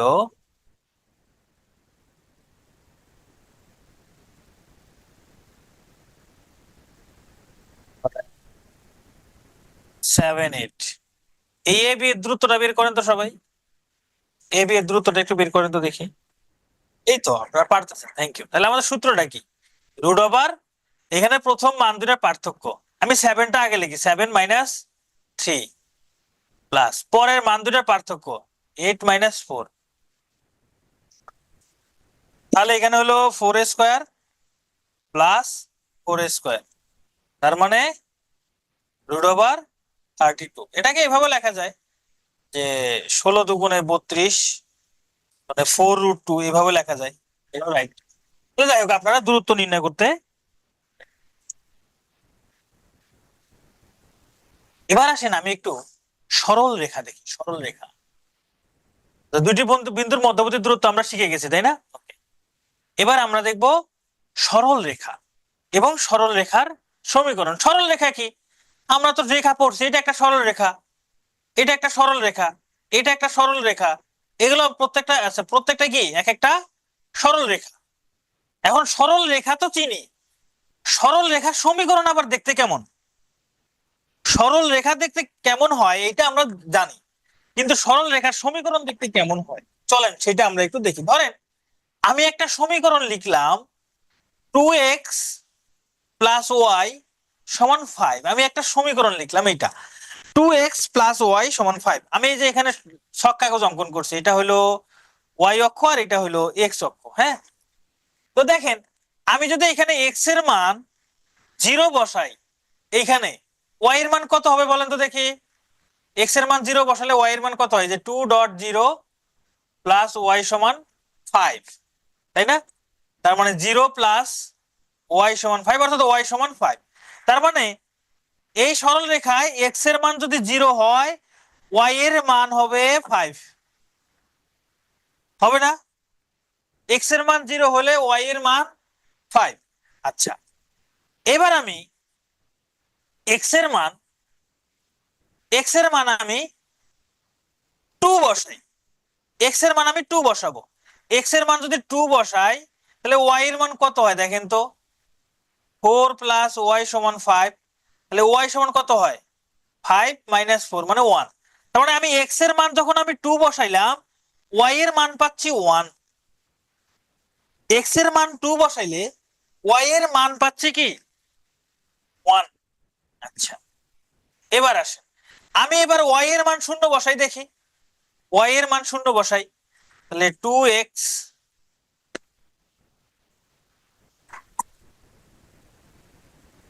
আচ্ছা y এর মান 0 বসাই। আচ্ছা 0 বসালে ভগ্নাংশ, আচ্ছা এই দুইটা বিন্দু দেখাই, এই দুইটা বিন্দু দিয়ে আমরা করি, ভগ্নাংশের দিকে না যাই। এই দুইটা বিন্দু আমরা লেখ কাগজে বসাবো। দেখেন লেখ কাগজের দিকে, এটা হলো 0 0 বিন্দু, এটা হলো 0 0। দেখেন প্রথমে x এর মান 0, মানে এখান থেকে x এর দিকে, এই যে এটা হলো x, এই ভূমি বরাবর x, ভূমি বরাবর x আর উপরে নিচে y। খেয়াল করে দেখেন প্রথমে 0 5, x এর মান 0 মানে এখান থেকে নড়বে না, y এর মান 5 মানে উপরের দিকে 5 ঘর যাবে, 1 2 3 4 5, এই যে এখানে আসবে, এই যে এটা হবে y এর মান। তাহলে এটা হলো 0,5 বিন্দু, এটা হলো 0,5 বিন্দু। পরে দেখেন এক্স এর মান 2, মানে এখান থেকে 2 ঘর যাবে, এই যে এক্স এর মান 2, এই যে এখান থেকে এক ঘর আসলে এখানে, আর এক ঘর আসলে এখানে, এই যে এক্স এর ঘর মান 2, মানে যে এখানে 2, এক্স বরাবর 2 আসছে। এবার ওয়াই বরাবর কত যাব? ওয়াই বরাবর 1 যাব। তাহলে উপরের দিকে, এখান থেকে উপরের দিকে 1, এই যে এটা হলো 2 1। দেখেন তো এই দুইটা বিন্দু যদি আমি যোগ করে দেই, এটা একটা সরল রেখা হয় না? এটা একটা সরল রেখা না? এটা একটা সরল রেখা। আমি যদি এখানে আরেকটা বিন্দু নিতাম, ধরেন আমি ওয়াই এর মান 5 নিছি, এক্স এর মান হতো তখন 5/2। দেখেন ওয়াই এর মান যদি 5 নেই, এক্স এর মান হবে 5 বাই, ওয়াই এর মান 5 নিলে এক্স এর মান কি 5/2? না, ওয়াই এর মান 5 না, এক্স এর মান যদি 5 নেই, ধরেন ওয়াই এর মান 0 নেই, এই ওয়াই এর মান যদি 0 নেই, 2x + 0 = 5, মানে 2x = 5, তাহলে x সমান হচ্ছে 5/2। আচ্ছা দেখেন x এর মান 5/2 মানে কত? আড়াই। আড়াই এই যে এখানে আসবে, এইখানে আসবে। দেখেন এটা যোগ করে দিলে একদম এই বিন্দুতে আসবে, হ্যাঁ, মাঝামাঝি আসবে। এটা হলো এই যে 5/2 0, মানে আমি এখানে যে কোনো বিন্দু নেই না কেন এই রেখার ভিতরে থাকবে, এই রেখার ভিতরে থাকবে। এইটাই হলো সরল রেখার সমীকরণ। তো যাই হোক, সরল রেখার সমীকরণ জাস্ট দেখাইলাম যে এখানে এক্স এর যে কোনো মান নেন, ওয়াই এর একটা মান পাবেন। এই এক্স ওয়াই এর মানগুলো যদি আপনি ছক কাগজে বসান, একটা সরল রেখা পাওয়া যাবে, একটা সরল রেখা পাওয়া যাবে। এখন এই সরল রেখার বৈশিষ্ট্য কি কি? সরল রেখার বৈশিষ্ট্য আমাদের জানতে হবে।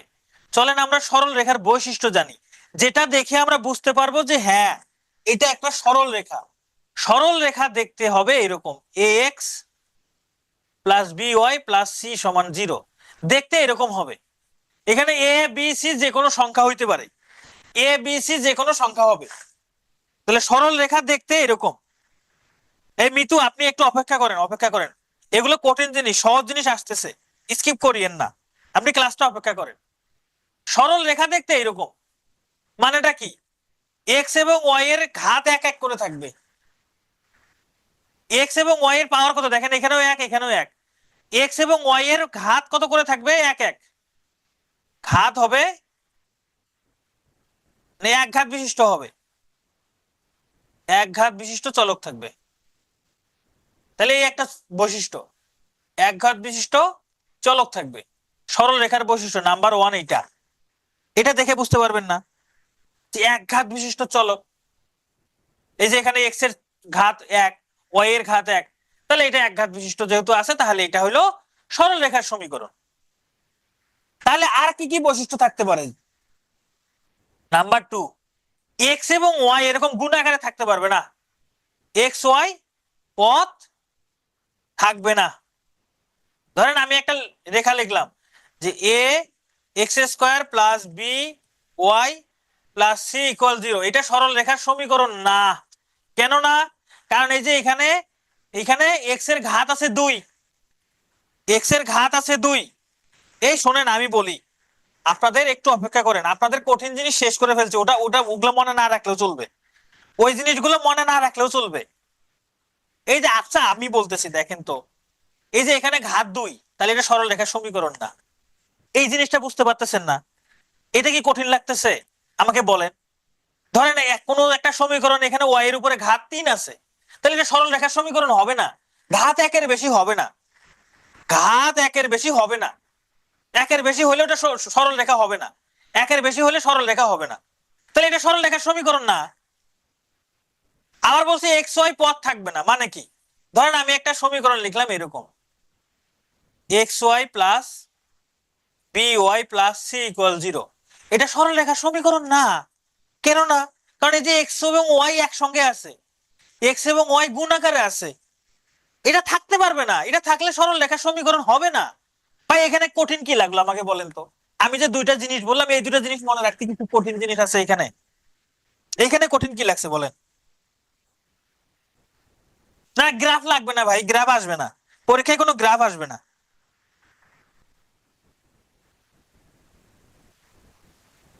তাহলে সরল রেখা কখন হবে কখন হবে না বুঝতে পারেন নাই। এক্স ওয়াই পথ থাকবে না, ঘাত কখনো একের বেশি হবে না, শেষ। এই দুইটা জিনিস যদি মনে রাখতে পারেন তাহলে বুঝতে পারবেন কোনটা সরল রেখার সমীকরণ, কোনটা সরল রেখার সমীকরণ না। এবার আসেন একটু ঢাল দেখি। এবার আমরা দেখবো একটু ঢাল, ঢাল জিনিসটা শেখার ট্রাই করি। দেখেন আপনারা সবাই এখানে ক্লাস করতেছেন না, সবাই ক্লাস করতেছেন, ক্লাস করার ফলে কি হচ্ছে, আপনাদের কি হচ্ছে, জ্ঞান বাড়তেছে, আপনাদের জ্ঞানের উন্নতি হচ্ছে, জ্ঞানের উন্নতি হচ্ছে, তাই না? কিন্তু কানিজ কি করতেছে, কানিজ ঘুমাচ্ছে, ওর জ্ঞানের উন্নতি হচ্ছে না, যেমন আছে তেমনই থাকতেছে, ওর জ্ঞানের কোনো উন্নতি নাই। বাকিদের উন্নতি হচ্ছে, কেউ বেশি বুঝতেছে তার উন্নতি বেশি, কেউ কম বুঝতেছে তার উন্নতি কম। কানিজ ঘুমাচ্ছে, ওর উন্নতি নাই, ও যেমন তেমনই আছে। বুঝতে পারছেন? ঢাল মানেই হলো এই উন্নতি, কার কেমন উন্নতি হচ্ছে, কার কেমন উন্নতি হচ্ছে। বুঝতে পারছেন? হ্যাঁ, ঢালের ইংরেজি স্লভ, ঢালের ইংরেজি স্লভ।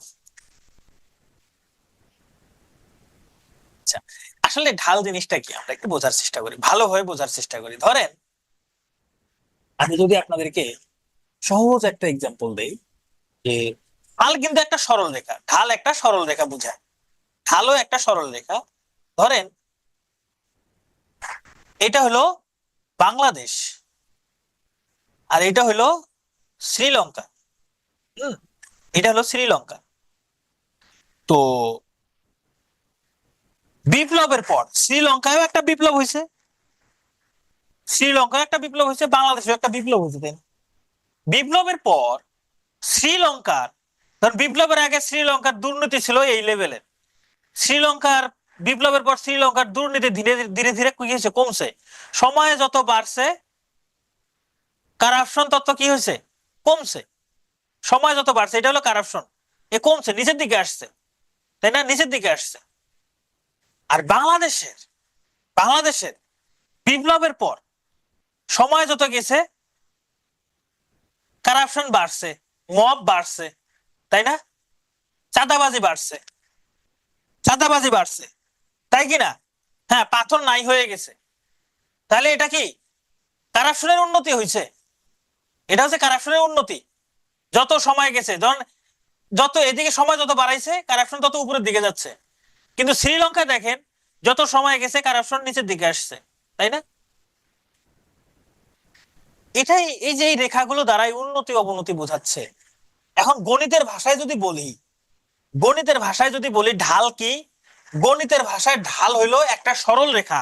এটা একটা সরল রেখা না, এটা একটা সরল রেখা না, এটা সরল রেখা।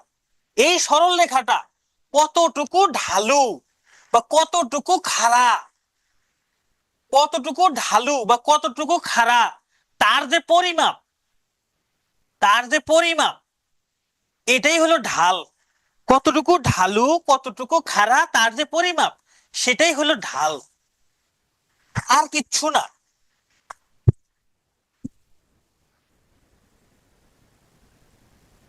এখন আমি ঢালের কিছু সূত্র দেখাই, একটাই সূত্র দেখাবো ঢালের, আর কোনো সূত্র নাই। ধরেন এই যে বাংলাদেশের, এটা হলো বাংলাদেশ, এদিকে হলো টাইম, এদিকে হলো ধরেন, ধরেন কারাপশন। হ্যাঁ, কারাপশনটা কি হয়েছে, দুর্নীতি কিরকম হয়েছে। ধরেন এখানে বিপ্লব হয়েছে, বিপ্লবের পর আগেও কারাপশন হয়েছে, এটা চাঁদাবাজির কথা বলতেছি, চাঁদাবাজি, আগেও চাঁদাবাজি হয়েছে, আগে চাঁদাবাজি হয়েছে ধরেন গোপনে, এখন হয়েছে ওপেনে। ধরেন এই যে বাড়তেছে চাঁদাবাজি, এরকম করে বাড়তেছে। তা আমরা দেখতে চাই এই সময়ে, এই দুইটা সময়ের মধ্যে, এই দুইটা সময়ের মধ্যে কতটুকু পরিবর্তন হয়েছে, এইটুকু সময়ের মধ্যে কি পরিমাণ উন্নতি হয়েছে, এইটুকু সময়ের মধ্যে। হ্যাঁ, আমি একটু কালারটা চেঞ্জ করে নেই তাহলে সুবিধা হবে। এই যে এইটুকু সময়ের মধ্যে কারাপশনটা কি পরিমাণ বাড়ছে, এই সময়ের মধ্যে দেখতে চাই আমরা। এই সময়ের মধ্যে ধরেন এইটা, আমরা এটাকে এক্স অক্ষ ধরি আর এটাকে ধরি ওয়াই অক্ষ। হ্যাঁ, তো এই বিন্দুটা হলো ধরেন এক্স ওয়ান, ওয়াই ওয়ান, আর এই বিন্দুটা হলো এক্স টু, ওয়াই টু। তাহলে এইটুকু দৈর্ঘ্য কত এটা আমরা বের করব। হ্যাঁ, এইটুকুটা দেখেন, এইটা পুরোটাই, এই যে এটা পুরোটা, এই যে উপরের টুকু, এই যে এইটুকু, এটা x1 না, এইটুকু x1 আর এইটুকু x2। অ্যাকচুয়ালি এইটুকু হইলো x2 মাইনাস x1। এখন আমি যদি এটার সাথে একটু লম্ব অঙ্কন করি, তাহলে এই সময়ের মধ্যে কারাপশন হয়েছে এইটুকু, এটা হচ্ছে y2 মাইনাস y1, এটুকু হচ্ছে y2 মাইনাস y1। খেয়াল করেন, এতটুকু সময়ের পরিবর্তনে, এতটুকু সময়ের পরিবর্তনে কারাপশন পরিবর্তন হয়েছে এতটুকু। আমরা যদি ঐকিক নিয়মে করি x2 মাইনাস x1, এত সময়ে পরিবর্তনে কারাপশন হয়েছে কতটুকু, y2 মাইনাস y1। তাহলে এক একক সময়ে পরিবর্তনে কারাপশন পরিবর্তন হয় y2 minus y1 divided by x2 minus x1। ভাই এটা ঢালের সূত্র। ভাই আমি কিছু বুঝি নাই, কিছু বোঝেন নাই, বোঝারও দরকার নেই, এইটা মনে রাখেন। পরীক্ষায় আসতে পারে ঢাল নির্ণয়, দুইটা বিন্দু দিয়ে বলতে পারে এই দুইটা বিন্দুর ঢাল কত, আমরা একটু পরে নির্ণয় করব।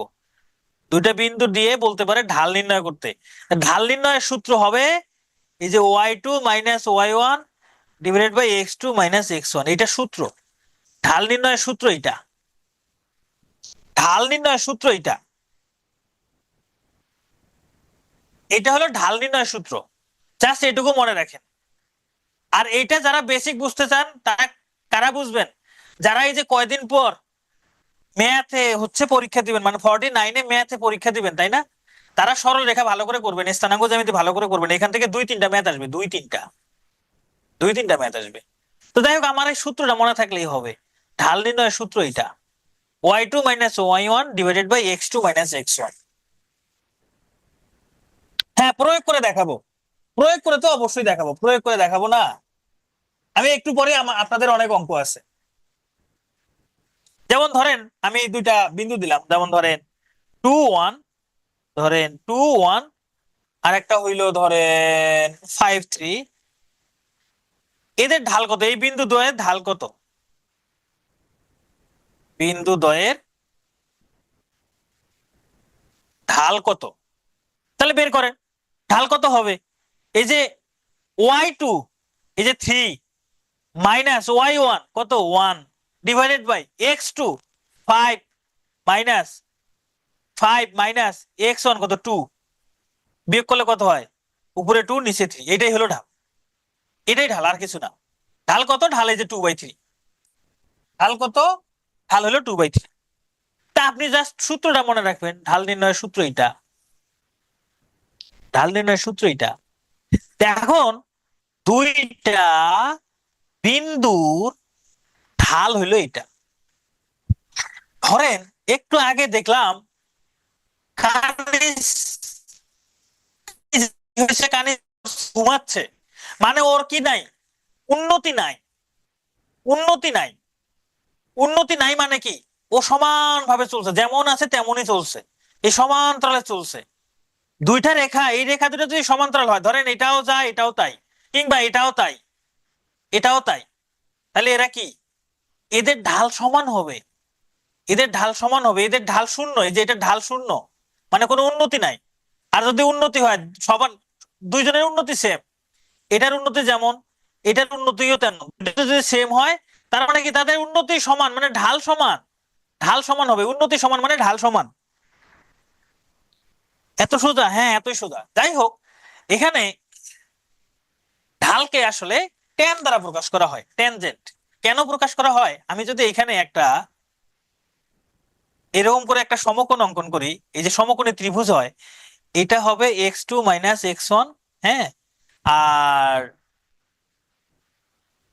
এই যে এইটুকু এইটুকু এইটুকু হচ্ছে y2 মাইনাস y1, এটা হচ্ছে ভূমি, এটা হচ্ছে লম্ব। এই কোণটা যদি থিটা হয়, এই কোণটা হবে থিটা। দেখেন তো, ভূমি এবং লম্ব, এই যে লম্ব ভাগ ভূমি, লম্ব ভাগ ভূমি, ট্যান থিটা না, ট্যান থিটা সমান কি লম্ব ভাগ ভূমি না? এই যে y2 মাইনাস y1 লম্ব, ভূমি হইলো x2 মাইনাস x1। এই জন্য হচ্ছে, এই জন্য হচ্ছে ঢালকে ট্যানজেন্ট দ্বারা প্রকাশ করা হয়, ট্যান দ্বারা প্রকাশ করা হয়। tan tan থিটা এটাই হচ্ছে এম দ্বারা ঢালকে প্রকাশ করা হয়, এইটুকুই। আচ্ছা শুনেন, তাদের কাছে অনেক ঝামেলা লাগতেছে, এই তো ঝামেলা লাগতেছে না, আমি একদম সহজ করে দিচ্ছি। চলে, তিনটা বিন্দু সমরেখ হওয়ার শর্ত। সমরেখ মানে একই সরল রেখায় আছে, একই সরল রেখায় আছে, একই সরল রেখায়। তিনটা বিন্দু সমরেখ হইলে এই দুইটা বিন্দুর ঢাল, যেমন ধরেন ধরেন এটা হইলো ধরেন এটা 3 2, এটা ধরেন 5 2, হ্যাঁ, আর এটা ধরেন 7 2। এই রেখা তিনটা সমরেখ মানে একই সরল রেখায় আছে। কারণ এটা হলো এ বিন্দু, এটা হলো বি বিন্দু, এটা সি বিন্দু। এখন আমাকে তো সবসময় দেওয়া থাকবে না, আমাকে তিনটা বিন্দু দিয়ে বলবে এরা সমরেখ কিনা। কিভাবে দেখবো? সমরেখ মানে কি, এদের উন্নতি সমান। সমরেখ মানে এদের উন্নতি সমান, সমরেখ মানে এদের উন্নতি সমান, অর্থাৎ এ বি রেখার ঢাল আর বিসি রেখার ঢাল সমান হবে। দেখেন আপনারা এখানে এ বি রেখার ঢাল নির্ণয় করেন, এ বি রেখার ঢাল নির্ণয় করেন। আমি এখানে আইডিয়া করে নিচ্ছি, আমি জানি না সমান হবে কিনা। এই রেখাদ্বয়ের ঢাল সমান হইলে, মানে এ বি এবং বিসি ঢাল যদি সমান হয় তাহলে তারা সমরেখ হবে। তাহলে কি হবে? সমরেখ হবে। ঢাল সমান হলে তারা সমরেখ হবে। এখন সব থেকে ইম্পর্টেন্ট যে জিনিসটা আমি আপনাদের বলবো সেটা হলো সরল রেখার ঢাল। কিসের ঢাল? একটা সরল রেখার ঢাল। যাই হোক, আমি সূত্রগুলো একখানে লিখে রাখছি, দেখেন এই যে এখানে সূত্রগুলো লেখা আছে। ধরেন একটা সরল রেখা আছে x plus b y plus c সমান 0। আমি বলছি ঢাল এক ধরনের সরল রেখা। আমি কি বলছি? ঢাল এক ধরনের সরল রেখা। ঢাল যদি সরল রেখা হয়, ভালো করে খেয়াল করেন, ঢাল যদি সরল রেখা হয় তার মানে একটা সরল রেখা দিয়ে আমাকে ঢাল নির্ণয় করতে বলতে পারে। তাহলে এই রেখার ঢাল কত হবে? এই রেখার ঢাল কত হবে? এগুলো বইয়ে নাই। এই রেখার ঢাল হবে মাইনাস মাইনাস কি হবে? এ বাই বি, মানে মাইনাস ওয়াই এর সহগ, সরি মাইনাস এক্স এর সহগ ডিভাইডেড বাই ওয়াই এর সহগ। আপনারা যদি সূত্রগুলো শুধু মনে রাখতে পারেন অঙ্ক পারবেন। একটু পর দেখবেন সব সহজ লাগতেছে, প্রথম প্রথম কঠিন লাগতেছে। জীবনের প্রথম একটা টপিক অনেকে শিখতেছেন, জিন্দেগিতে করেন নাই, একটু তো কঠিন লাগবেই।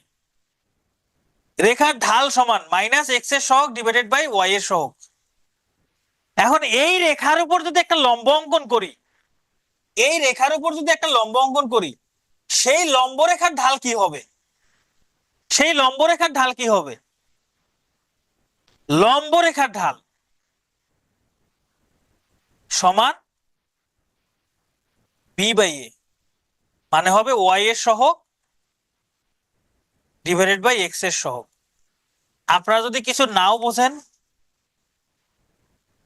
হ্যাঁ হ্যাঁ, এগুলো এইচএসসি থেকে, এখন সিলেবাসে নাই, পিএসসি সিলেবাসে নাই, তারপরেও দিয়ে দিচ্ছে। আমি এখানে সূত্রগুলো লিখে রাখছি, দেখেন যে কোনো সরল রেখার ঢাল মাইনাস এক্স এর সহগ উপরে দিবেন, ওয়াই এর সহগ নিচে দিবেন। ধরেন আপনাকে একটা সরল রেখা দিল যে 3x প্লাস 5y প্লাস 7 = 0।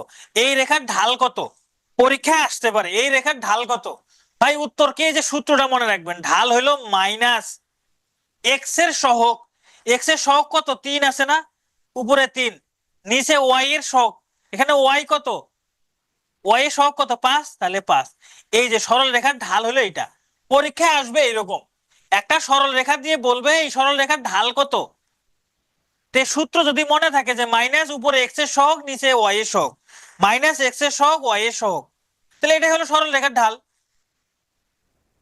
এবার বলছে কোন সরল রেখার লম্ব রেখার ঢাল, মানে এই সরল রেখার উপর ধরেন একটা সরল রেখা, একটা সরল রেখা, এই সরল রেখার উপর যদি একটা লম্ব রেখা অঙ্কন করা হয় তাহলে এই রেখার ঢাল কত? বলছে ওয়াই এর সহগ ভাগ এক্স এর সহগ। তার মানে দেখেন ওয়াই এর সহগ কত? 5। তাহলে এই যে লম্ব রেখার ঢাল হবে উপরে 5, নিচে এক্স এর সহগ মানে 3। সরল রেখার ঢাল বললে সামনে মাইনাস দিয়ে উপরে এক্স এর সহগ নিচে ওয়াই এর সহগ। আর যদি লম্ব রেখার ঢাল বলে প্লাস মাইনাস কিচ্ছু নাই, উপরে ওয়াই এর সহগ নিচে এক্স এর সহগ।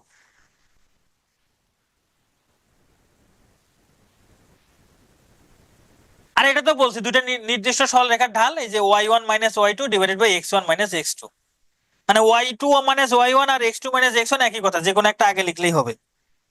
তাহলে এই তিনটা সূত্র মনে রাখলে আপনার ঢাল নিয়ে কোনো চিন্তা নাই। এই তিনটা সূত্র মনে রাখলে ঢাল নিয়ে কোনো চিন্তা নাই, প্রশ্ন আসতে পারে ঢাল নিয়েই, এইটাই সব থেকে বেশি ইম্পর্টেন্ট, 5 স্টার। তাহলে এই তিনটা সূত্র মনে রাখবেন জাস্ট। এতক্ষণ আগে যা বুঝাইছি ওগুলো যদি না বুঝে থাকেন কোনো সমস্যা নাই, আপনি যদি এইটুকু মনে রাখেন।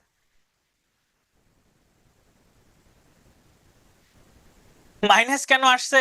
এটা সরল রেখার সমীকরণ হয় এরকম, y equal mx plus c, এটা হলো সরল রেখার সমীকরণ। হ্যাঁ, এখন এই যে এই সমীকরণটাকে যদি, এই m হলো ঢাল, এই যে m এটা হলো ঢাল, এগুলা বোঝাইতে গেলে অনেক ডিপে যাইতে হয়। এটা হলো ঢাল। এখন দেখেন আমি যদি y রেখে বাকি সব ওই পাশে নিয়ে যাই, দেখেন 5y সমান মাইনাস 3x মাইনাস 7, তাহলে y সমান এই যে মাইনাস 3/5x মাইনাস 7/5। এই যে x এর সাথে যেটা আছে এটাই ঢাল, এই যে মাইনাস 3/5, এই জিনিসটাকে একদম শর্টকাটে বলছে এটা, শর্টকাটে বলছে এটা, শর্টকাটে বলছে এটা। আর এই যে ঢালকে এম দ্বারা প্রকাশ করা, এই যে এটা হলো সরল রেখার সমীকরণ, এই এই আকৃতিতে প্রকাশ করে তারপর বের করতে হবে। আমরা এত কিছু কি দরকার আছে, সরল রেখার সমীকরণ যেমন আছে তেমন থেকে বের করব। আচ্ছা, একজন বলছেন আগের সূত্রটা কি অ্যাপ্লাই করব, y2 মাইনাস 1x2 আগের সূত্র, এই যে এটাই, দুইটা বিন্দু দেওয়া থাকলে এটা ব্যবহার করবেন, দুইটা বিন্দু, সরল রেখা দেওয়া থাকলে এইটা, ধরেন দুইটা বিন্দু দেওয়া আছে এরকম 3 5, একটা ধরেন 11 7, এই যে দুইটা বিন্দু দেওয়া থাকলে তখন এইটা, আর সরল রেখা দেওয়া থাকলে এই দুইটা, যদি সরল রেখার ঢাল বলে তাহলে এই সূত্র, আর ওই সরল রেখার উপর লম্ব রেখার ঢাল বলে এই সূত্র। একটা রেখার সমান্তরাল রেখার ঢাল ওই রেখারই সমান। সুন্দর প্রশ্ন করছেন হাসিবুর রহমান। এটা লম্ব রেখার ঢাল তো বের করলাম, যদি বলে সমান্তরাল রেখার ঢাল, ভাই সমান্তরাল রেখার ঢাল আর সরল রেখার ঢাল সেম হবে, দুইটা সেম হবে। 3 নাম্বার সূত্র দিয়ে একটু আগে দেখাইছি, আমি সামনে দেখাবো, সামনে দেখাবো, আরে করাবো তো করাবো, আমি ম্যাথ করাবো না। এইবার আমি একটু এক্সট্রা কিছু করাই, পরীক্ষা আসে নাই, আসতে পারে। দুইটা নির্দিষ্ট বিন্দুগামী সরল রেখার সমীকরণ, ধরেন দুইটা বিন্দু দেওয়া আছে, ধরেন একটা বিন্দু হচ্ছে 3 4, আর একটা বিন্দু দেওয়া আছে ধরেন 5 7, এই দুইটা বিন্দু দিয়ে গেছে এরকম সরল রেখার সমীকরণ, সূত্র হলো এটা। ততটা ইম্পর্টেন্ট না, তারপরেও আমাদের একটু, ভাইরে একটা সরল রেখা যদি এরকম হয়, এই সরল রেখার সমীকরণ ধরেন এই যে এরকম 3x প্লাস 5y প্লাস 7, ধরেন এটা। এখন এই রেখার উপর যদি একটা লম্ব অঙ্কন করি, ধরেন এটা একটা লম্ব হইলো। এখন বলছে এই যে রেখাটা, এই রেখার ঢাল কত, এই রেখার ঢাল বের করতে বলছে। লম্ব রেখার ঢাল মানে এই রেখার উপর একটা লম্ব অঙ্কন করলাম, সেই লম্বের ঢাল কত, এই তো এইটাই, আর কিছু না। এখন দুইটা বিন্দু যদি দেওয়া থাকে, সেই বিন্দু দিয়ে যে সরল রেখা গেছে সেই সরল রেখার সমীকরণের সূত্র হলো x minus x1 divided by y minus y1। মানে দেখেন এখানে x মাইনাস x1 মানে কত 3, y মাইনাস y1 মানে হলো যে 4, সমান x1 মাইনাস x2 মানে 3 minus 5, y1 minus y2 4 minus 7, তার মানে x মাইনাস 3 y মাইনাস 4 সমান এখানে হবে কত মাইনাস 2 মাইনাস 3, মাইনাস মাইনাস বাদ যায়। এবার আর গ্রহণ করেন, 3x মাইনাস 9 সমান 2y মাইনাস 8, সবগুলোকে এক পাশে করলে 3x minus 2y minus 9 plus 8 equal 0, তার মানে 3x minus 2y minus 1 equal 0। এই দুইটা বিন্দু দিয়ে গেছে এমন সরল রেখার সমীকরণ হইল 3x minus 2y minus 1 equal 0।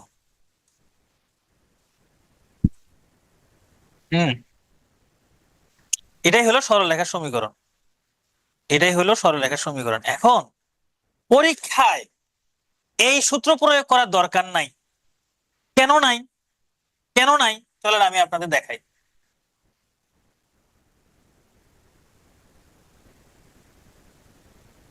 কেন নাই, ধরেন আমি আপনাকে একটা এমসিকিউ দিই,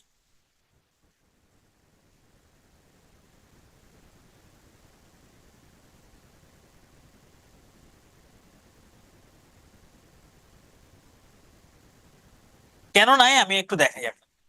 ধরেন পরীক্ষায় বললো যে, যেহেতু এমসিকিউ প্রশ্ন আসবে, যে 3, 4, 5, 7 বিন্দুগামী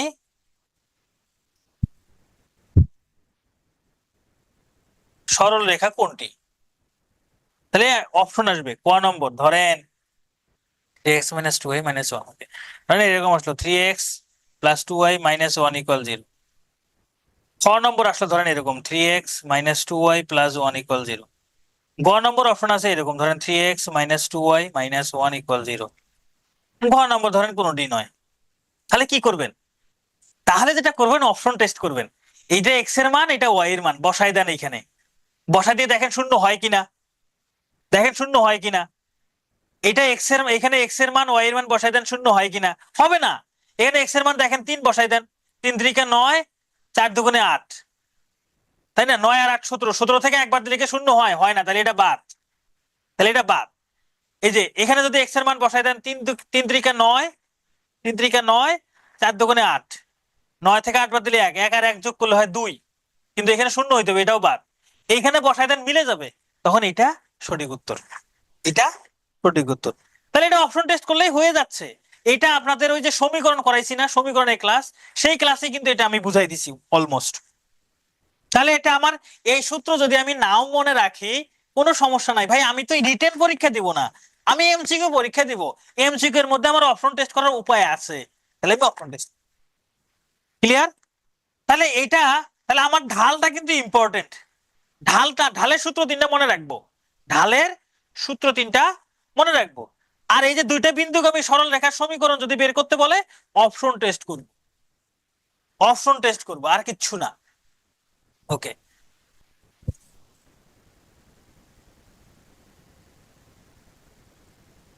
না না, আপনি দুইটা দিয়ে করেন, একটা দিয়ে শোনেন, একটা দিয়ে যখন মিলবে না, আর একটা দিয়ে তো করার প্রয়োজন নাই।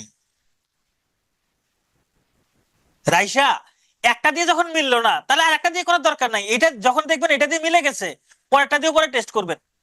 যখন দেখবেন একটা দিয়ে মিলে গেছে, তখন ওইটা আবার পরেরটা দিয়ে টেস্ট করে দেখবেন, পরেরটা আবার টেস্ট করে দেখবেন। যখন দেখবেন দুইটাই মিলে গেছে, ওকে, ওইটাই অ্যান্সার। কিন্তু এখন একটা দিয়ে মিলে নাই, একটা দিয়ে মিলে নাই, তাহলে আমার আর একটা দিয়ে তো হিসাব করার দরকার নাই। ঠিক আছে, এবার দুইটি সরল রেখা লম্ব এবং সমান্তরাল হওয়ার শর্ত দেখব। দুইটা সরল রেখা লম্ব এবং সমান্তরাল হওয়ার শর্ত। এখন দুইটা সরল রেখা কখন লম্ব হয়, কখন সমান্তরাল হয়, এই জিনিসগুলো আমাদের জানতে হবে। দুইটা সরল রেখা যদি সমান্তরাল হয়, সমান্তরাল হওয়ার শর্ত হইল ঢাল দ্বয় সমান। মানে কি হবে? ঢাল সমান হবে। ঢাল সমান হইলে সমান্তরাল হবে, ঢাল সমান হইলে সমান্তরাল হবে। ঢাল সমান মানে কি? তাদের উন্নতি সেম। এই যে দুইটা সরল রেখা সমান্তরাল হয়েছে মানে কি? এদের দুইজনের উন্নতি সেম। এই যে দুইজন সমান্তরাল মানে কি? দুইজনের উন্নতি সমান। এই জন্য ঢাল সমান হইলে সমান্তরাল হয়। ঢাল সমান হইলে কি হয়? সমান্তরাল হয়। ঠিক আছে, তাহলে দুইটা সরল রেখা সমান্তরাল হওয়ার শর্ত কি? ঢাল দ্বয় সমান হওয়া। দুইটা সরল রেখা সমান্তরাল হওয়ার শর্ত ঢাল দ্বয় সমান হওয়া। এবার লম্ব হওয়ার শর্ত কি? ঢাল দ্বয়ের গুণফল যদি -1 হয়, ঢাল দ্বয়ের গুণফল যদি -1 হয়, তাহলে লম্ব হবে। দুইটা সরল রেখার ঢাল যদি, ঢালের গুণফল যদি -1 হয়, তাহলে কি হবে? কি হবে বলেন? ঢাল দ্বয় পরস্পর লম্ব হবে, মনে থাকবে? এই দুইটা জিনিস মনে রাখবেন। সমান্তরালটা তো বুঝতেই পারতেছেন, উন্নতি সমান, তাই এরা সমান্তরাল। লম্ব হবে একটা আর একটা তুলনায় খাড়া, একটার উপর আরেকটা খাড়া হয়ে আছে। ঢাল দ্বয়ের গুণফল যদি মাইনাস হয়, তাহলে লম্ব। ভাই আর কিছু শিখাবো না আপনাদের, যা শিখেছেন এইটুকু, এইটুকু থেকে স্থানাঙ্ক ডান। লম্ব রেখার সমীকরণ সূত্র একটা দেওয়া আছে, সূত্র মনে রাখতে পারলে ভালো, আমি এটা বুঝাবো না। যেমন এই যে এই বিন্দুগামী এই সরল রেখার উপর লম্ব, তার সমীকরণ এই যে ওয়াই এর সহগ চলে আসছে এক্স এর কাছে, এক্স এর সহগ চলে গেছে ওয়াই এর কাছে, প্লাস ছিল মাইনাস হয়ে গেছে, আর এখানে এক্স মাইনাস এখানকার x one, y minus y one. মাথা ঘুরে গেছে তাই না? মাথা ঘুরছে কিনা? মাথা ঘুরছে কিনা? মাথা ঘুরে নাই? মাথা ঘুরছে। তাহলে এটা বাদ দেন, কিন্তু আমি অঙ্ক করাবো। এই সূত্র বাদ দেন, কিন্তু আমি অঙ্ক করাবো। আবার সমান্তরাল রেখার সমীকরণ, এই বিন্দুগামী এত রেখার সমান্তরাল রেখার সমীকরণ, এইটা এটা দেখলেও মাথা ঘুরবে। এই যে এখানে এ এর জায়গায় এ আছে, বি এর জায়গায় বি আছে, কিন্তু x minus x one y minus one এখানে প্লাস। মাথা ঘুরতেছে না? মাথা ঘুরতেছে। সূত্র মনে রাখতে পারলে রাখবেন, না রাখতে পারলে নাই। আমি একটু রিক্যাপ করি কি কি মনে রাখবেন। প্রথমে যেটা মনে রাখবেন সেটা হলো ঢাল নির্ণয়ের সূত্র তিনটা।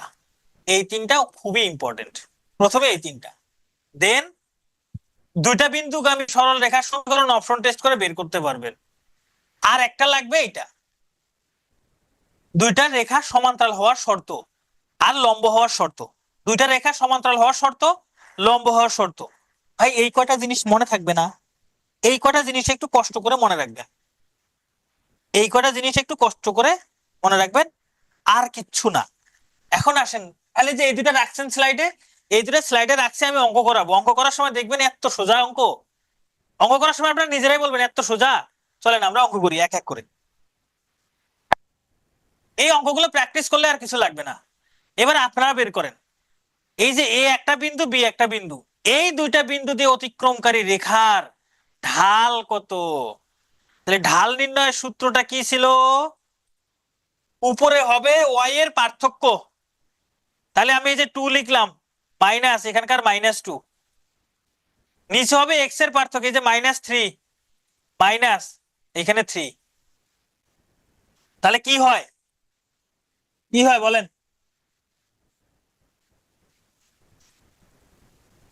এই উপরে হবে 2, মাইনাসে মাইনাসে +2, এখানে -3 আর -3 মিলে -6, মানে 4/-6। কাটাকাটি করলে উপরে 2 নিচে 3, মানে দুইটাকে 2 দ্বারা ভাগ করলাম, সামনে মাইনাস। এই যে হলো ঢাল। পরীক্ষায় আসবে এরকম প্রশ্ন, -2/3, এটা হলো অ্যান্সার।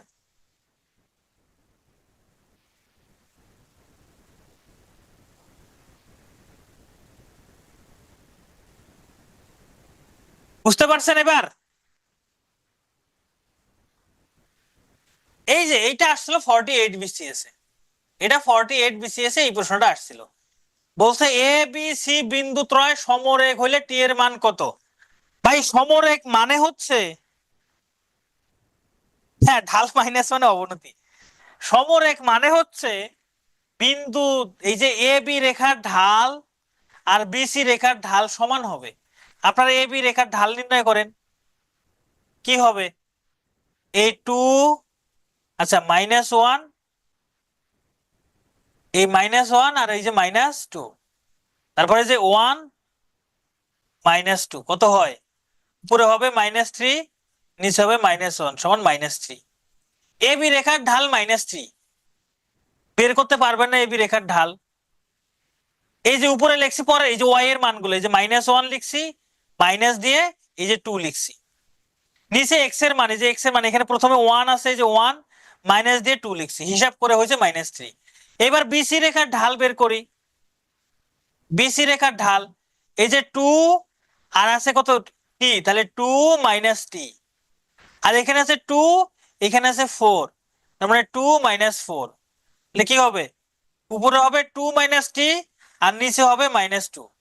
এটা হলো বিসি রেখার ঢাল। ও এটা +3 হবে, +3, থ্যাংক ইউ, +3 হবে। হ্যাঁ হ্যাঁ +3 হবে, +3। তাহলে এটা হলো এবি রেখার ঢাল, এটা হলো বিসি রেখার ঢাল। সমরেখ মানে একই সরল রেখায় আছে, একই সরল রেখায় মানে এদের উন্নতি সেম, এদের উন্নতি সেম, মানে ঢাল সমান হবে। তাহলে আমি লিখতে পারি 2 - টি ডিভাইডেড বাই -2 সমান 3। আর গুণন করেন এবার, আর গুণন করেন, এই যে 2 - টি সমান -2 আর 3 গুণ করলে -6, তারপরে মাইনাস টি সমান -6 -2 -t সমান -8 টি সমান 8। যে টি সমান যদি 8 হয়, এই টি এর জায়গায় যদি 8 বসানো যায় তাহলে বিন্দু তিনটা সমরেখ হবে, এটা আসছে 48 BCS এ। এটা 9, 10 এর উচ্চতার গণিত বইয়ের হুবহু একটা অঙ্ক তুলে দিছে। আচ্ছা, এই রেখার ঢাল কত বলেন তো দেখি, বলেন এই রেখার ঢাল কত? 3x - 4y - 12 রেখার ঢাল কত? বের করেন, দ্রুত বের করবেন। একটা সরল রেখা দেওয়া থাকলে তার ঢাল বের করা খুবই সহজ। ঢাল হবে মাইনাস ওয়াই এর সহগ ডিভাইডেড বাই এক্স এর সহগ মাইনাস ওয়াই এর সহগ হলো -4, মাইনাস থাকলে মাইনাস সহ নিতে হবে। এক্স এর সহগ হলো 3, সরি শুধু 3। এই মাইনাস আর এই মাইনাস মিলে মাইনাসে মাইনাসে প্লাস 4/3।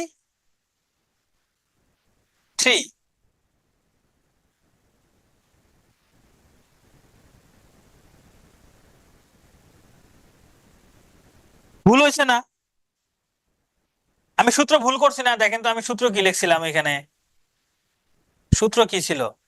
এক্স এর সহগ ছিল। পরীক্ষার হলে আপনাদের এরকম ভুল হওয়ার এক্স এর সহগ, এটা ওয়াই না, এটা হবে এক্স এর সহগ, আর এটা হবে ওয়াই এর সহগ। সর্বনাশ করে ফেলছি। তাহলে এটা হবে এক্স এর সহগ। এক্স এর সহগ কত? 3। ওয়াই এর সহগ হলো -4। তো যাই হোক, এই মাইনাস আর এই মাইনাস মিলে প্লাস হবে। যাই হোক, এটা হলো অ্যান্সার। আমি একটু ভুল করছিলাম। 3/4।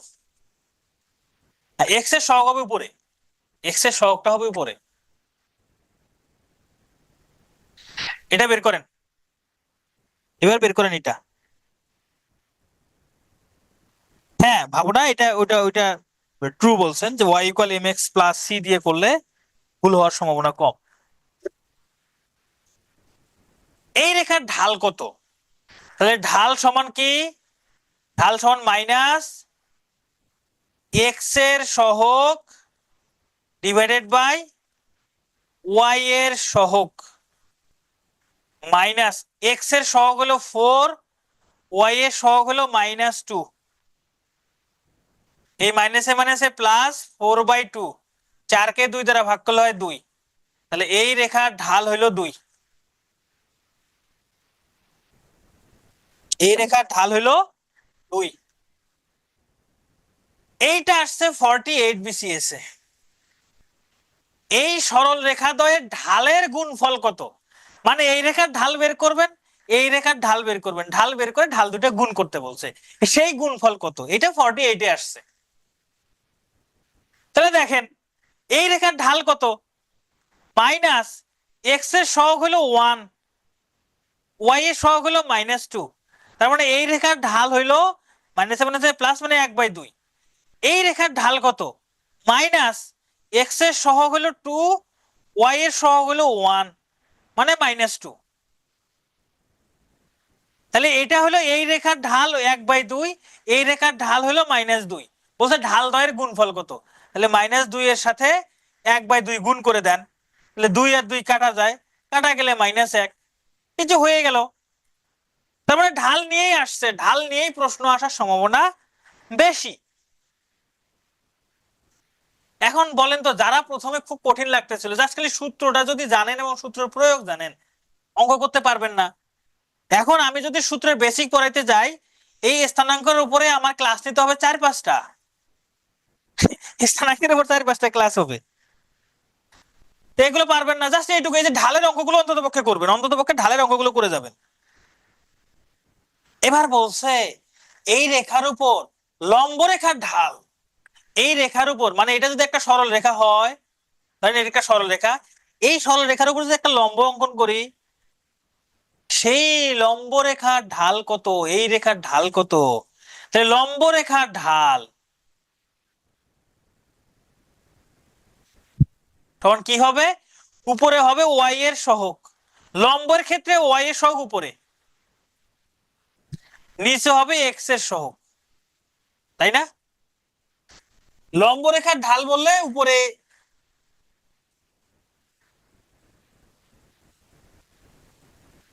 উপরে ওয়াই এর সহগ, নিচে এক্স এর সহগ। তাহলে এবার ওয়াই এর সহগ কত, 3, এক্স এর সহগ কত, 2, শেষ। এটাই অ্যান্সার।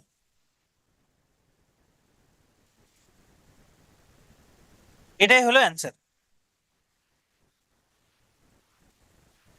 শোনেন, এখানে ম্যাক্সিমাম জীবনের প্রথম এই অঙ্ক করতেছেন, প্রথম জীবনের প্রথম, শুধু সূত্র, এখানে 5টা কি 6টা সূত্র আছে, ওই 5-6টা সূত্র দিয়ে, সূত্র কটা মাথায় রেখে ওই 5টা সূত্র দিয়ে অঙ্ক প্র্যাকটিস করবেন। আমি জানি এখানে আর্টস কমার্সের এগুলা জীবনেও করেন না এই অঙ্ক, আমি তো জানি। হ্যাঁ, জাস্ট খালি সূত্রগুলো মনে রাখবেন। এবার বলছে এই রেখা দুইটা পরস্পর সমান্তরাল, তাহলে পি এর মান কোনটি? আচ্ছা, সমান্তরাল কখন হয়? না, তৃতীয় পদের কোনো কাজ নাই, এই পদের কোনো কাজ নাই, এই পদ এই অঙ্কগুলোতে এই পদের কোনো কাজ নাই, এগুলো বাদ। সমান্তরাল কখন হয়? যখন ঢাল সমান হয়। তাহলে এই রেখার ঢাল বের করেন, এই রেখার ঢাল বের করেন, তাহলে ঢাল দুটো সমান হবে। এই রেখার ঢাল কি হবে? মাইনাস এক্স এর সহগ ডিভাইডেড বাই ওয়াই এর সহগ। এই রেখার ঢাল কি হবে? মাইনাস এক্স এর সহগ ডিভাইডেড বাই ওয়াই এর সহগ। এই দুইটা সমান হবে, যেহেতু সমান্তরাল ঢাল দুইটা সমান, তাই না? তাহলে এখানকার এই যে মাইনাসে মাইনাসে বাদ, মাইনাসে মাইনাসে প্লাস, এখানে মাইনাসে মাইনাসে প্লাস। এখন পি এর মান বের করেন, পি এর মান বের করেন। এই যে 4p সমান 24, পি সমান 24/4 সমান 6, তাহলে পি এর মান 6। মানে সবই কিসের খেলা? ঢালের খেলা, সবই ঢাল, সবই ঢাল, এটাও ঢাল এটাও ঢাল। মানে এখানে সবই খালি উন্নতি বের করবেন, কার কত উন্নতি বা অবনতি হলো সেটা বের করবেন, আর কিছু লাগবে না। মাইনাস, এই যে সূত্রের মাইনাস আর লবের মাইনাস, এই মাইনাসে মাইনাসে প্লাস, এই মাইনাসে মাইনাসে প্লাস হয়, বুঝতে পারছেন? মাইনাসে মাইনাসে প্লাস হয়ে গেছে, এই জন্য বাদ দিছি,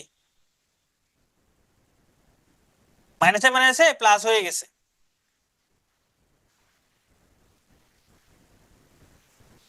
তাহলে এবার এটা আপনারা বের করেন, পি এর কোন মানের জন্য এই রেখা দুটি পরস্পর সমান্তরাল হবে? রম্বস বহুভুজ বাদ দেই, হ্যাঁ রম্বস বাদ দিতে পারেন, বহুভুজ তো একটা সূত্র, 4 এর সাথে মাইনাস না কেন? আরে এক্স এর সহগ 4, এই যে এক্স এর সহগ 4, এক্স এর সহগ, এক্স এর সহগে কি মাইনাস আছে? ববি বলেন তো, এক্স এর সাথে কি মাইনাস আছে? তা আমি কেন এখানে মাইনাস দিব? এর সাথে মাইনাস থাকলে মাইনাস দিতাম।